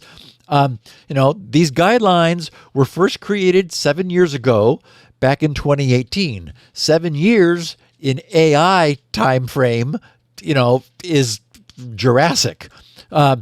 The world of AI has obviously been dramatically transformed since then, and I suspect that this is just Google being upfront about needing to operate on a level playing field alongside everyone else. They could have left that language there and ignored it if necessary. They're not saying that they're going to proactively do bad. They're just saying that they're going to abide by the same rules as everyone else. So, okay. We got a few more things to talk about, Leo. An OpenAI jailbreak, and I've got a bit of my own news. Let's take another break, and then we will continue. Gladly. Right now, we would like to tell you a little bit about one of our sponsors for the hour, US Cloud, a name I hope you know by now. We've been talking about it for a while. They are the number one Microsoft Unified support replacement. Can I make it a shameful admission? When they first came to us for advertising, I said, I never heard of you guys. I guess I'm just ignorant, because they are literally the number one company in this. And actually, after talking to them for a while, over the last few months, I've gotten to really know US Cloud. And I understand now why they are the global leader in third-party Microsoft support for enterprises. They now support 50 of the Fortune 500. And there are three reasons, really. They said, what we find is our customers are really excited because they can save 30 to 50% over Microsoft Unified and Premier support. And I said, well, that's good. You're a lot less expensive, as much as half as much. But are you better? And they said, well, yes, we're a lot better. We're twice as fast on average time to resolution than Microsoft. That's a lot, by the way. That's a big deal when everything's down, your network's collapsed, your hair is on fire. Twice as fast response time is a big deal. So there's two of the three. They're a lot less expensive. They're twice as fast. They're also better. They have engineers with an average of 16 years experience in break fix. They know what they're talking about. They are the guys you want. The guys and gals you want on the other end of the line when everything's falling apart. So now you're getting the picture, right? Twice as fast, smarter, and half the cost? Sounds pretty good. But now US Cloud is excited to tell you about a brand new offering. This is something I think a lot of us can use. It's their Azure cost optimization services. So let's be honest. When was the last time you evaluated your Azure usage? If it's been a while, you probably have some, Azure sprawl, little spend creep growing on. It's easy, right? You forget a server there, you spin up an instance there, and you just don't do anything. But the good news is saving on Azure is easier than ever with US Cloud. US Cloud offers an 8-week Azure engagement. It's powered by VBox and identifies key opportunities to reduce costs across your entire Azure environment. You're not just going to flip a switch and walk away. You're going to get expert guidance and access to US Cloud senior engineers. As I said, an average of 16 years with Microsoft products. They're super smart. By the end of those 8 weeks, your interactive dashboard will identify rebuild, downscale opportunities, unused resources, allowing you to reallocate those precious IT dollars that are getting wasted right now towards needed resources. If I may make a suggestion, you could invest those Azure savings into US Cloud's Microsoft support, like a few of other US Cloud's other customers. Completely eliminate your unified spend. Now the savings goes on, right? On and on and on. I'll give you one testimonial review we got recently from Sam. He's the technical operations manager at Bead Gaming. He gave US Cloud 5 stars, saying, quote, and this is about the Azure engagement, actually. We found some things that had been running for 3 years, which no one was checking. These VMs were, I don't know, 10 grand a month, not a massive chunk in the grand scheme of how much we spend on Azure. But once we got to $40,000 or $50,000 a month, it really started to add up, end quote. It's simple. Stop overpaying for Azure, identify and eliminate Azure creep, and boost your performance, all in 8 weeks with US Cloud. I think you're going to be very impressed. This is a service everybody should know about. uscloud.com. Book a call today to find out how much you can save. uscloud.com. Book a call. Better, faster Microsoft support for a whole heck of a lot less. That's a pretty good deal. uscloud.com. We thank him so much for supporting Steve and the work he does on Security Now. Don't you forget, if they say, oh, how'd you hear about us? You tell them Security Now, okay? All right, let's talk about, I've been, by the way, quoting last week's episode all week long with the bottom line being there is really no AI that hasn't been jailbroken. No. AI safety is an illusion, basically. And my intuition is that we're going to have a hard time putting guardrails around AI. Yeah. We were surprised when this worked at all. There's still big questions like surrounding how does it work at all. We don't really even know how it works. No. So, it's like, okay, if you don't know how it works, how are you going to tell it not to talk about some things that it knows? The old hacker creed was information wants to be free. AI wants to be free. It wants to help you. It wants to tell you what you want to know. Pretty hard to stop it.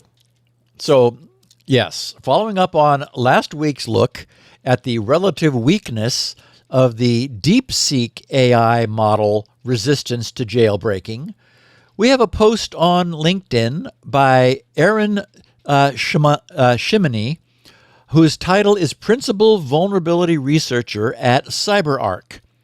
Aaron's post reads, OpenAI recently released the O3 family of models, right? That's the top end, best there is right now, showcasing significant advancements in reasoning and runtime inference. Given its expected widespread use in development, ensuring it does not generate malicious code is crucial. OpenAI has strengthened its security guardrails, mitigating many previous jailbreak techniques. And Leo, to your point, you called it whack-a-mole last week, and that's exactly right. I mean, it's like, oh, how about try this? Oops, okay, let's go fix that. How about this? Yeah. Oops, oh, good, let's go fix that. Doesn't feel solid. No. He said, however, using our open source tool, Fuzzy AI, we successfully jailbroke O3. Oh, boy.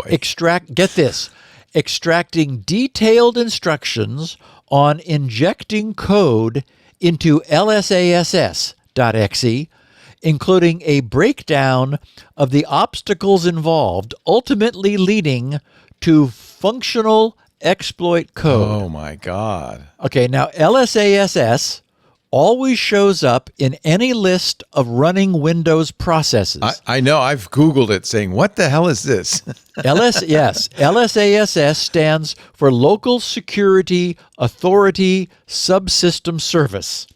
It is the security god of Windows because it's the Windows process that manages user authentication and all security policies.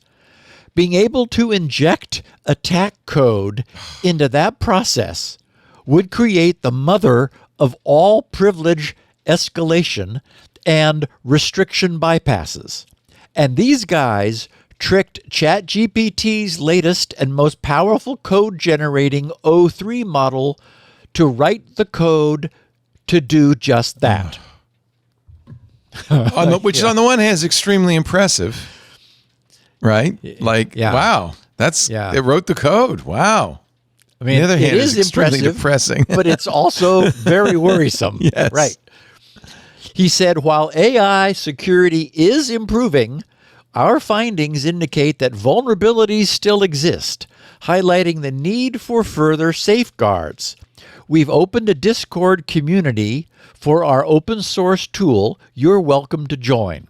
I just tried to join it. It's gone. So Really? yeah, I'm not sure if they got booted or... I got an invite when I went there yesterday. So Is it there? Were you able to get in? I did yesterday. Oh, okay. Well, maybe using I'm that link. Oh, maybe there's something I'm doing wrong then. I'll try again. It's waiting to come up.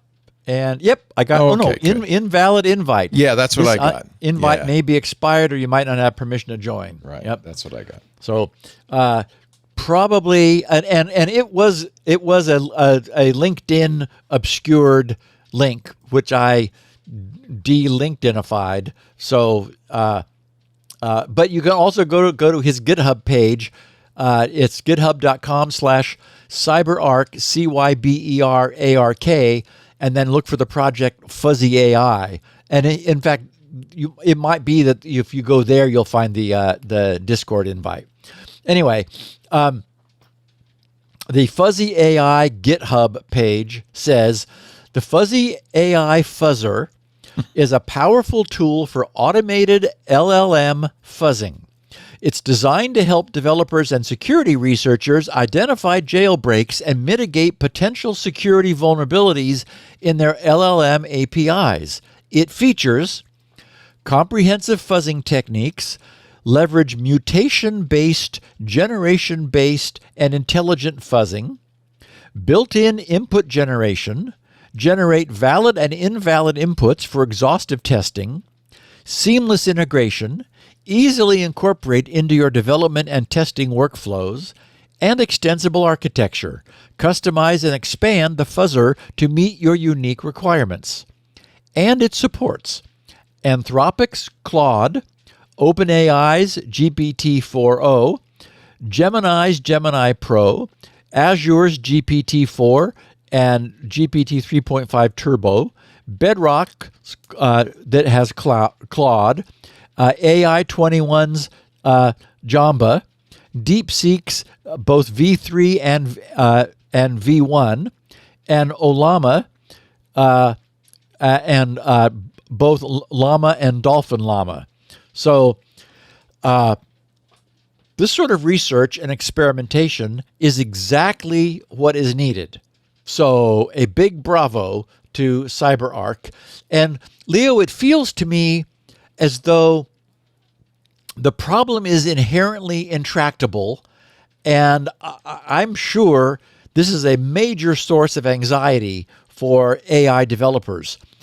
The problem is that you're not going to get a clean edge.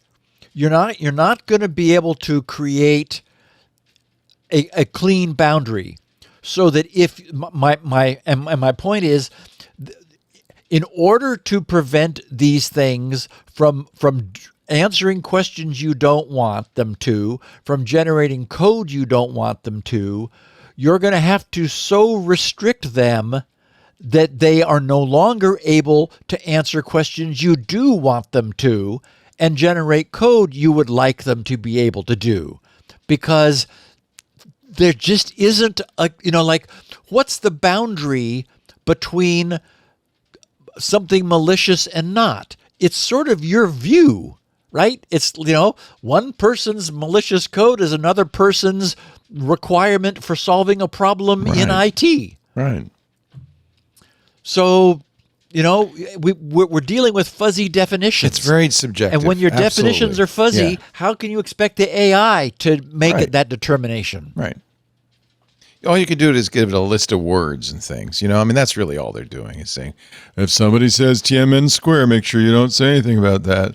And that's an infinite list. You can never get everything. Right.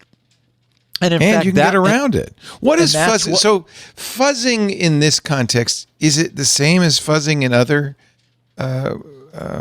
exploit Yeah, generating? it's basically just trying to confuse it. Okay. So It's almost like randomized prompts. It's not the same thing in as much as fuzzing data to a port is very specific. But yes, it is feeding gibberish in and seeing what comes out. And we know that the models grow the context over time, and that context is one of the things that gives them the power that they have for it's what makes the model interactive and allows you to say, oh, I'm sorry, I didn't explain what I wanted correctly. I meant more like this. And allows you to set up scenarios that allow models to be tricked. And so the more we automate this and the more crap we throw at the wall, the more we're able to see whether we're able to get an answer that the designers didn't intend the model to produce. So it'll be useful for them for the designers as well. It's a mess, Leo. And also it can do it at speed. Yes. Which is a big advantage. You can throw a lot of stuff as long as you're able to afford the API cost. Right. It's not going to be cheap to run lots of deep inferences as this fuzzing would require, but costs are going to come down too. Right.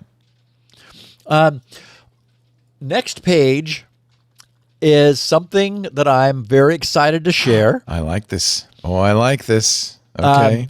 I saw it for the first time myself yesterday evening.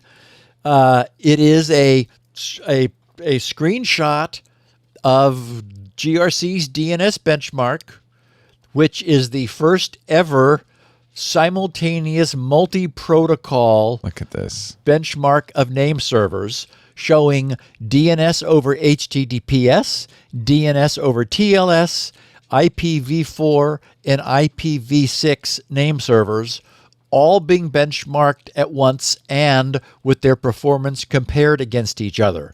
Wow. And the preliminary results are interesting. That fastest of all is at the very top there is NextDNS's DNS over HTTPS name server.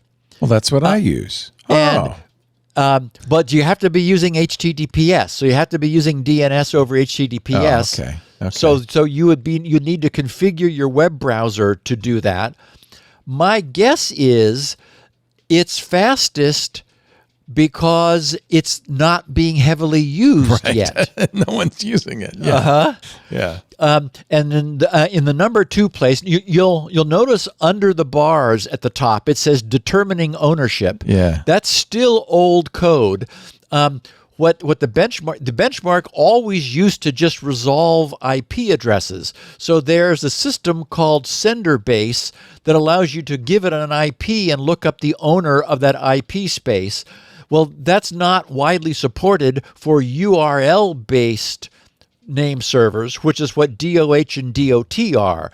So anyway, so my point is that what will be shown shortly, I mean, this just came to life last night. New. Yes. And we should mention that these results are local to you. That's why everybody needs to run their own. That's right? exactly right. It is from my location in Southern California, that's what I saw. And in fact, what isn't there is normally these bars would have been squished way down by the other name servers that were so slow by comparison. I deleted them in order to so that you can see at the bottom is that one green bar is the one that is the slowest of all. That is what set the scale for everything else.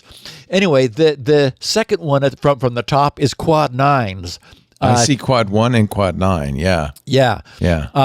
And Quad 9 is that second fastest DNS over TLS. So from my position in Southern California, that's what I saw. I've got more work to do on the UI, but I will be producing the 5th release of this for testing by our gang probably in the next few days. Is this multi-threaded? It must be. Oh my God. Yeah. It's crazy multi-threaded. Yeah. I mean, everything is running at once. And That's so cool. It is really How neat. many processors do you have in this machine?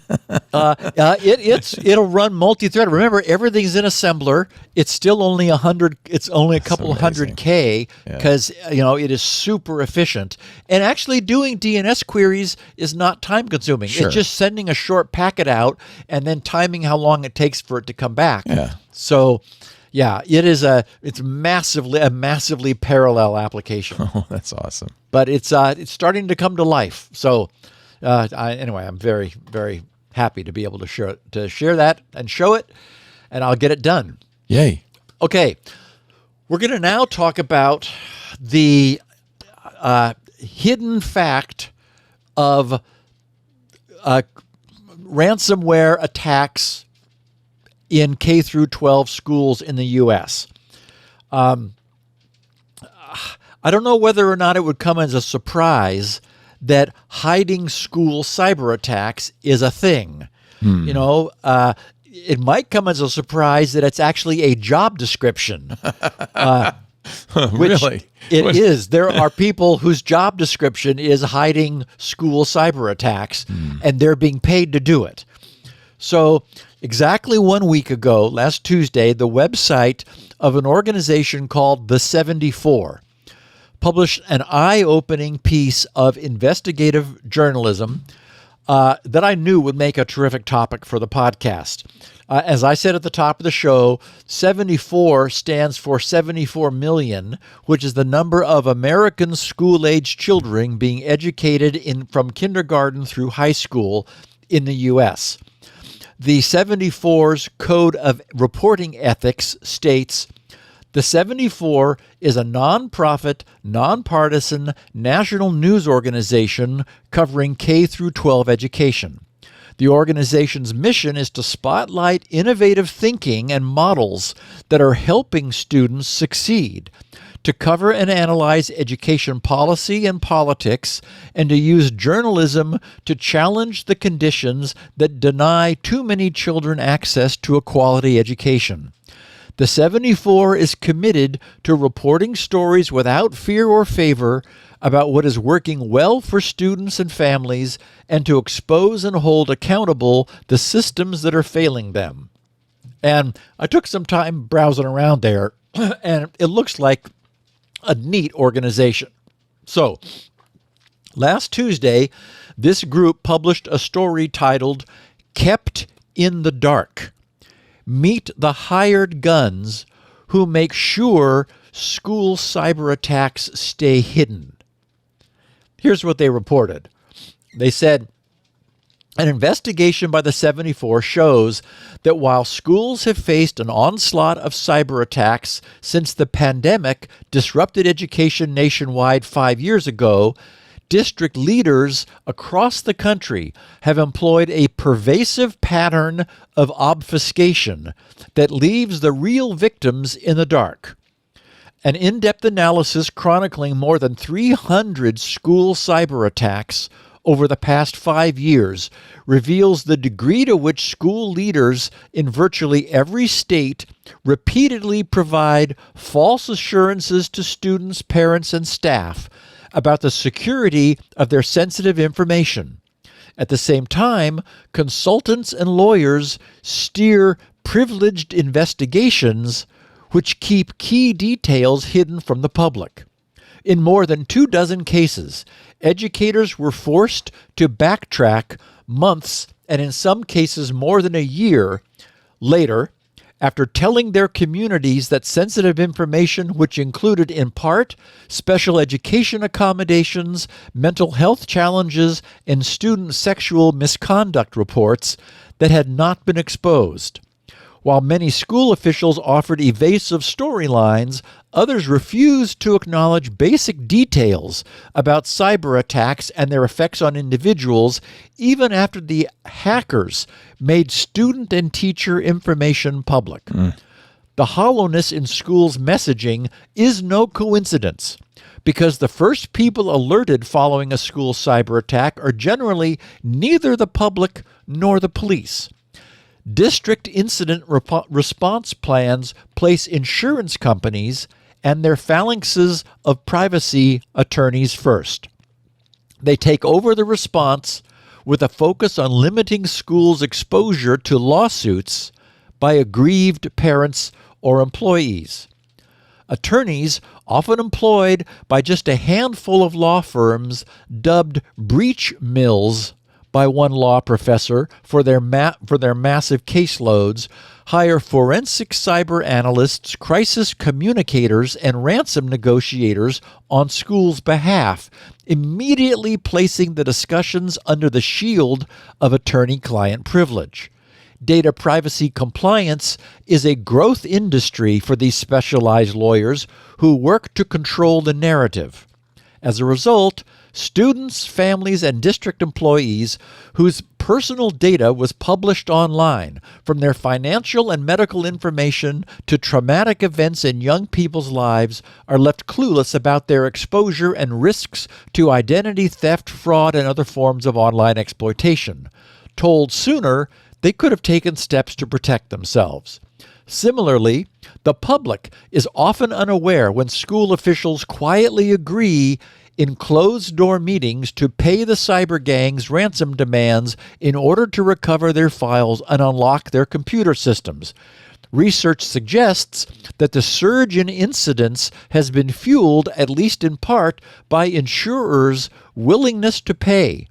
Hackers themselves have stated that when a target carries cyber insurance, ransom payments are all but guaranteed.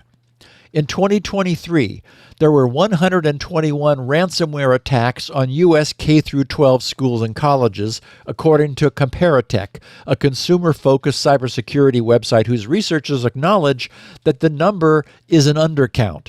For the same year, an analysis by Malwarebytes reported 265 ransomware attacks against the education sector globally in 2023, a 70% year-over-year surge, making it the worst ransomware year on record for education. Daniel Schwartz, a University of Minnesota law professor, wrote a 2023 report for the Harvard Journal of Law and Technology criticizing the confidentiality and doublespeak that shroud school cyber attacks as soon as the lawyers, often called breach coaches, arrive on the scene. Schwartz told the 74, quote, "There's a fine line between misleading and, technically accurate. What breach coaches try to do is push right up to that line, and sometimes they cross it." The 74's investigation into the behind-the-scenes decision-making that undermines what, when, and how school districts reveal cyber attacks is based on thousands of documents obtained through public records requests from more than 24 districts and schools spending data that links to the law firms, ransomware negotiators, and other consultants hired to run district responses. All of this otherwise kept off the books and private, of course. It also includes an analysis of millions of stolen school district records uploaded to cyber gangs' leak sites. Some of students' most sensitive information lives indefinitely on the dark web, while other personal data can be found online with little more than a Google search, even as school districts deny that their records were stolen and cyber thieves boast about their latest score. The 74 tracked news accounts and relied on its own investigative reporting in Los Angeles, Minneapolis, Providence, Rhode Island, and Louisiana's St. Landry Parish, which uncovered the full extent of school data breaches, countering school officials' false or misleading assertions. As a result, district administrators had to publicly acknowledge data breaches to victims or state regulators for the first time, or retract denials about the leak of thousands of students' detailed psychological records. In many instances, the 74 relied on mandated data breach notices that certain states, like Maine and California, report publicly. The notices were sent to residents in these states when their personal information was compromised, including numerous times when the school that suffered the cyber attack was hundreds and in some cases thousands of miles away. The legally required notices repeatedly revealed discrepancies between what school districts told the public early on and what they later disclosed to regulators after extensive delays. Some schools, meanwhile, failed to disclose data breaches, which they are required to do under state privacy laws, and for dozens of other schools, the 74 could find no information at all about alleged school cyber attacks uncovered by its reporting, suggesting they had never before been reported or publicly acknowledged by local school officials. Education leaders who responded to the 74's investigation results said any lack of transparency on their part was centered on preserving the integrity of the investigation, not self-protection. School officials in Reed Springs, Missouri said, quote, "When we respond to potential security incidents, our focus is on accuracy and compliance, not downplaying the severity," unquote. Those in Florida's River City Science Academy said the school, quote, "acted promptly to assess and mitigate risks, always prioritizing the safety and privacy of our students, families, and employees." In Hillsborough County Public Schools in Tampa, Florida, administrators in the nation's seventh largest district said they notified student breach victims by email, mail, and a telephone call, and set up a special hotline for affected families to answer questions. Hackers have exploited officials' public statements on cyber attacks to strengthen their bargaining position, a reality educators cite when endorsing secrecy during ransom negotiations. Doug Levin, who advises school districts after cyber attacks and is the co-founder and national director of the nonprofit K-12 Security Information Exchange, said, "But those negotiations do not go on forever. A lot of these districts come out saying, 'We're not paying the ransom,' in which case the negotiation is over, and they then need to come clean. The paid professionals who arrive in the wake of a school cyber attack are held up to the public as an encouraging sign. School leaders announce reassuringly that specialists were promptly hired to assess the damage, mitigate the harm, and restore their systems to working order. This promise of control and normality is particularly potent when cyber attacks suddenly cripple school systems, forcing them to shut down for days and disable online learning tools. News reports are fond of saying that educators were forced to teach students the old-fashioned way, with books and paper.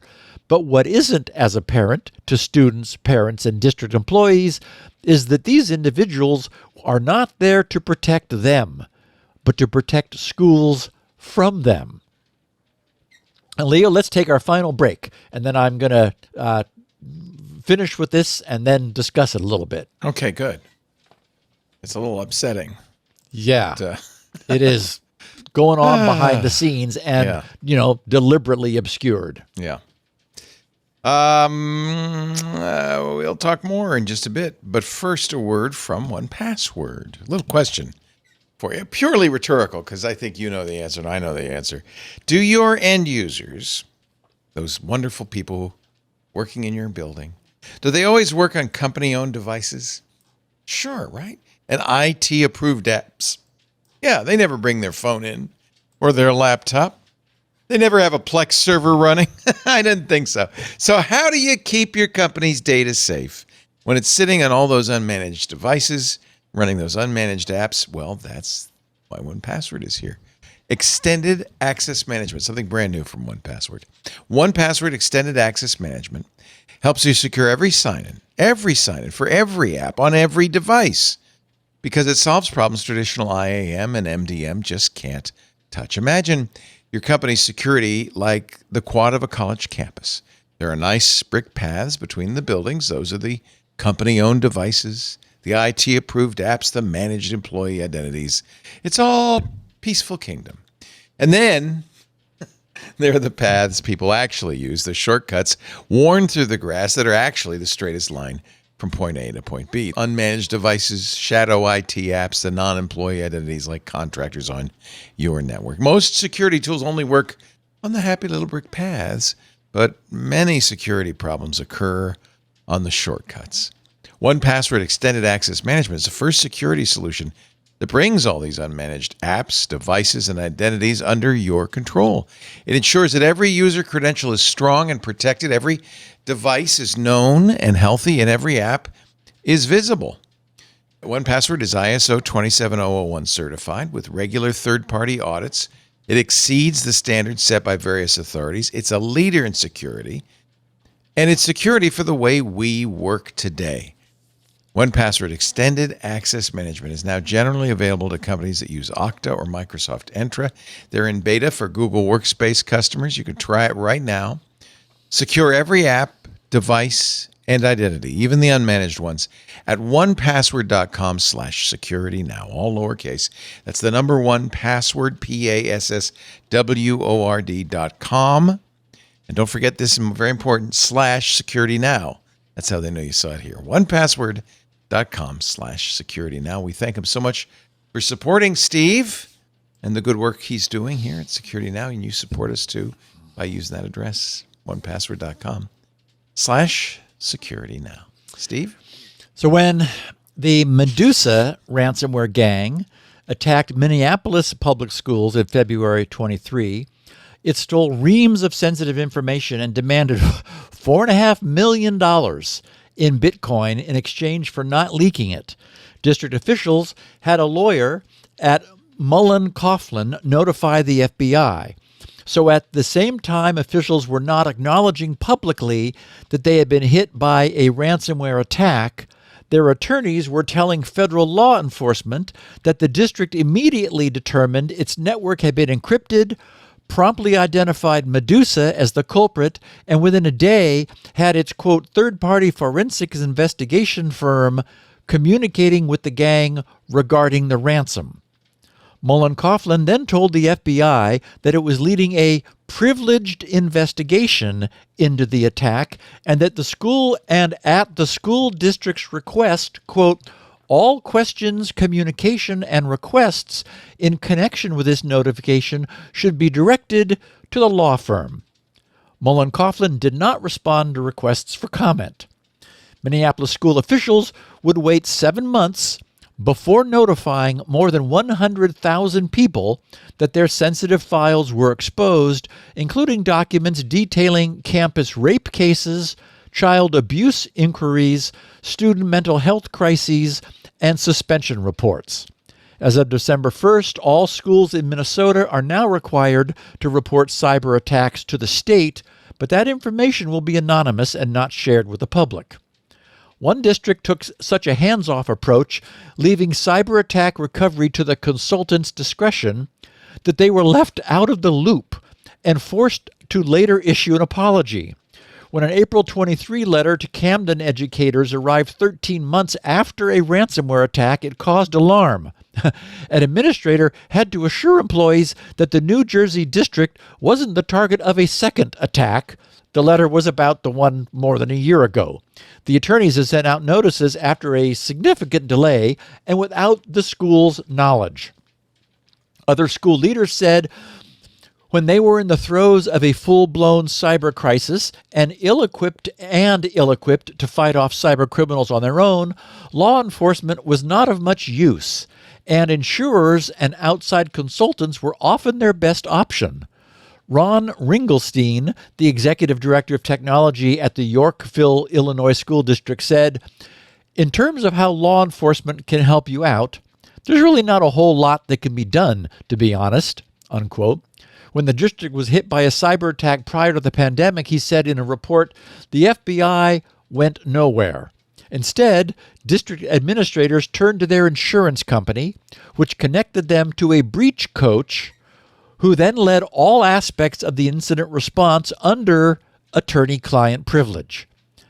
Northern Bedford County School Superintendent Todd Beatty said the Pennsylvania district contacted the CISA to report a July 2024 attack, but, quote, the problem is there's not enough funding and personnel for them to be able to be responsive to incidents, unquote.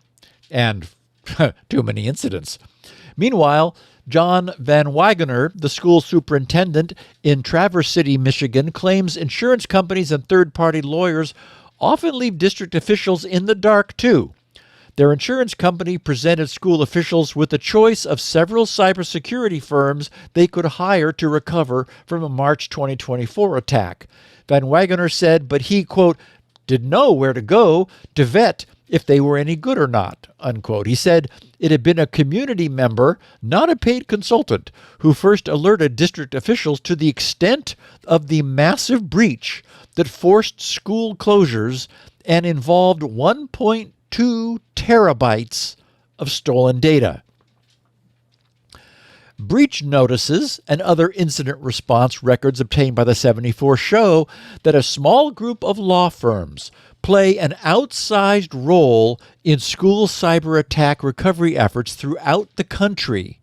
Among them is McDonald Hopkins, where Michigan attorney Dominic Paluzzi co-chairs a 52-lawyer data privacy and cybersecurity practice. Some call him a breach coach. He calls himself a quarterback. After establishing attorney-client privilege, Paluzzi and his term call in outside agencies covered by a district cyber insurance policy, including forensics analysts, negotiators, public relations firms, data miners, notification vendors, credit monitoring providers, and call centers. Yeah, and who pays for this? The taxpayer. Across all industries, the cybersecurity practice handled 2,300 incidents in 2023, 17% of which involved the education sector, which Paluzzi noted is not quite always the best when it comes to the latest protections, unquote. When asked why districts' initial response is often to deny the existence of a data breach, Paluzzi said, well, it takes time to understand whether an event rises to the level that would legally require disclosure and notification. Paluzzi said, quote, it's not the time to make assumptions, to say, we think this data has been compromised, until we know that. If we start making assumptions, that starts our clock on legally mandated disclosure notices. We're going to have been in violation of a lot of the laws, and so what we say and when we say it are equally important. Which is why there are so many jokes about attorneys, of course. In other words, finessing the system. They said, once we've acknowledged that a breach has occurred, notification requirement clocks start ticking. So the longer we wait to acknowledge, apparently even to themselves, that anything more serious than an incident is being investigated, the better. He said, in the early stage, lawyers are trying to protect their client and avoid making any statements they would later have to retract or correct. Paluzzi said, quote, while it often looks a bit canned and formulaic, it's often because we just don't know, and we're doing so many things. We're trying to get it contained, ensure the threat actor is not in our environment, and get up and running so we can continue with school and classes, and then we shift to whatever data is potentially out there and compromised, unquote. A data breach is confirmed, he said, only after a full forensic review, a process that can take up to a year. And often only after it's completed are breaches disclosed and victims notified. He said, we run through not only the forensics, but through the data mining and document review effort. By doing that last part, we're able to actually pinpoint for John Smith that it was his social security number, right? And Jane Doe that it's your medical information, he said. We try in most cases to get to that level of specificity, and our letters are very specific. So it sounds like a lot of billable hours to me. Makes you sort of wonder whether the cure is more, is worse than the disease. According to, they wrote a 2023 blog post by attorneys at the firm Troutman Pepper Locke, targets that respond to cyber attacks without the help of a breach coach often fail to notify victims and, in some cases, provide more information than they should. When entities over-notify, they, quote, increase the likelihood of a data breach class action lawsuit in the process, unquote. Companies that under-notify may reduce the likelihood of a data breach class action, but could instead find themselves in trouble with government regulators. Wow, what a mess. For school districts and other entities that suffer data breaches, legal fees and settlements are often among their largest expenses. Yeah, that's a shock. Law firms like McDonald Hopkins that manage thousands of cyber attacks every year are particularly interested in privilege, said Schwartz, the University of Minnesota law professor who wonders whether lawyers are necessarily best positioned to handle complex digital attacks. In his 2023 Harvard Journal report, Schwartz writes that the promise of confidentiality is breach coach's chief offering.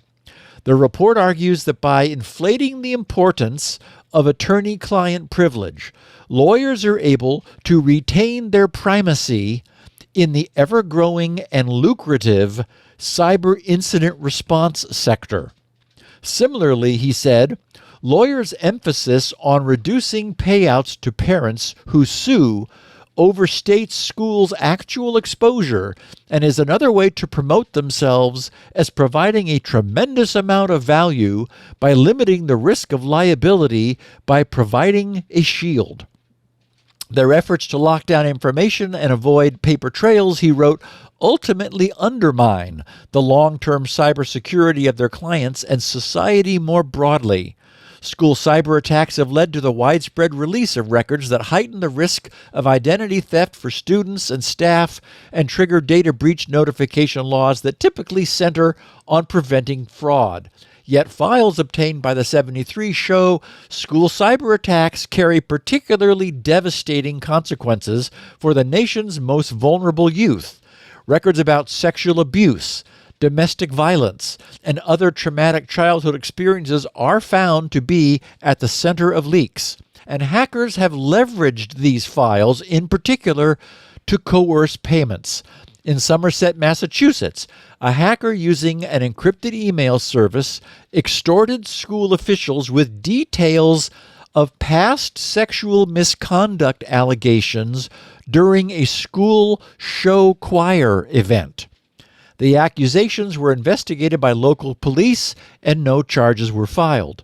The hacker threatened school officials in records obtained by the 74 by writing, quote, I am somewhat shocked with the contents of the files because the first file I chose at random is about a predatory pedophilia incident described by young girls in one of your schools. This is very troubling even for us. I hope you have investigated this incident and reported it to the authorities, because that is some messed up stuff. And he didn't say stuff. If the other files are as good, we regret not setting a higher price, unquote.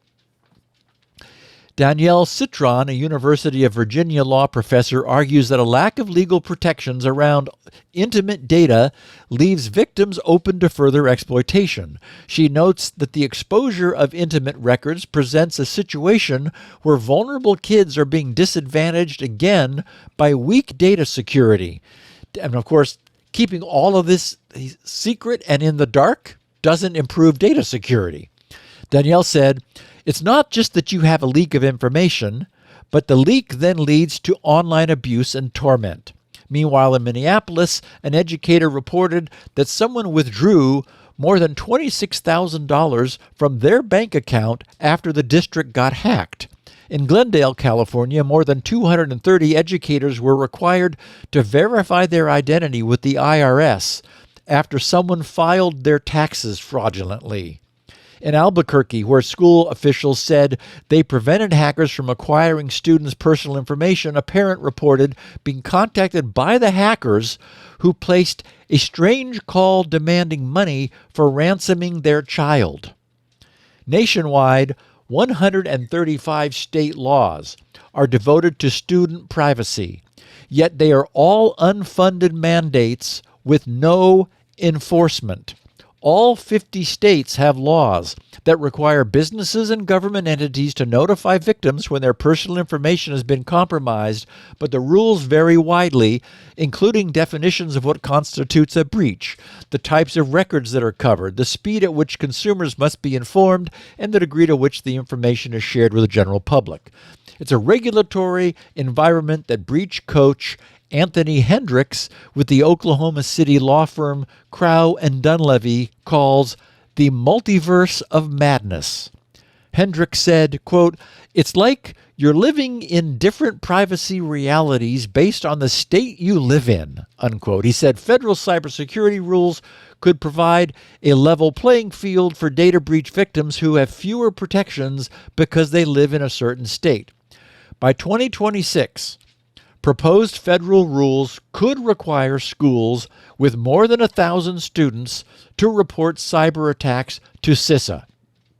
But questions remain about what might happen to the rules under the new Trump administration and whether they would come with any accountability for school districts or any mechanism to share those reports with the public. Corporations that are accused of misleading investors about the extent of cyber attacks and data breaches can face Securities and Exchange Commission scrutiny, yet such accountability measures are missing from public schools. The Family Educational Rights and Privacy Act, the federal student privacy law, prohibits schools from disclosing student records but does not require disclosure when outside forces cause those records to be exposed. Schools having a policy or practice of routinely students' records in violation of FERPA, that's the Family Education Rights and Privacy Act, can theoretically lose their federal funding, but no such sanctions have ever been imposed since the law was enacted in 1974. The patchwork of data breach notifications are often the only mechanism alerting victims that their information is out there. But with the explosion of cyber attacks across all aspects of modern life, they've grown so common that some see them as little more than junk mail. Schwartz, the Minnesota law professor, is also a Minneapolis public schools parent. He told the 74 he got the district's September 2023 breach note in the mail, but he, quote, didn't even read it, unquote. The vague notices, he said, are mostly worthless. It may be enforcement against districts' misleading practices that ultimately forces school systems to act with more transparency, said Atai, a data privacy consultant. She urges educators to communicate very carefully, very deliberately, and very accurately the known facts of cyber attacks and data breaches. So, Leo, this is all a big mess. Yeah, no kidding. When an enterprise's security is breached and its proprietary data are leaked, details of its internal operations, employees, and customers, as we know, can become public. I think it has to, right? I think the law requires it, does it not? Well, yes, the SEC absolutely requires it, and, heads will roll among those on the board if that doesn't happen. Sure. There isn't the same thing within our educational system. When personal and private records being kept by U.S. public schools are leaked, as now happens with distressing regularity, disclosure of the private and potentially damaging details of our nation's children hangs in the balance. Administrators of these public institutions fear reprisals from the parents of the students that have been placed in their charge, and also fear the loss of trust that accompanies any acknowledgement of wrongdoing. So, expensive specialist law firms and attorneys are now being brought in under the cover of darkness as a means of abusing the attorney-client privilege privacy shield protections. And responsibility is handed over to these attorneys who are only too happy to take the reins in return for their fat attorney fees. At this point, the school administrators are able to answer any question with, "You'll need to speak with our attorneys since they're conducting an ongoing investigation," which, as we saw, can stretch out for more than a year because, well, these things take time. We can't rush these things. We wouldn't want to over-report or under-report. Meanwhile, insurance companies are working to determine how to best profit from the panic and the threat of ransomware, which has been ignited throughout the public school system. On the one hand, they want to write policies and collect their quarterly insurance premiums. And on the other hand, they want to minimize and limit their exposure. The ransomware extortionists are able to use the threat of student body private information disclosure to induce the insurers of these school systems to cough up juicy ransom payments.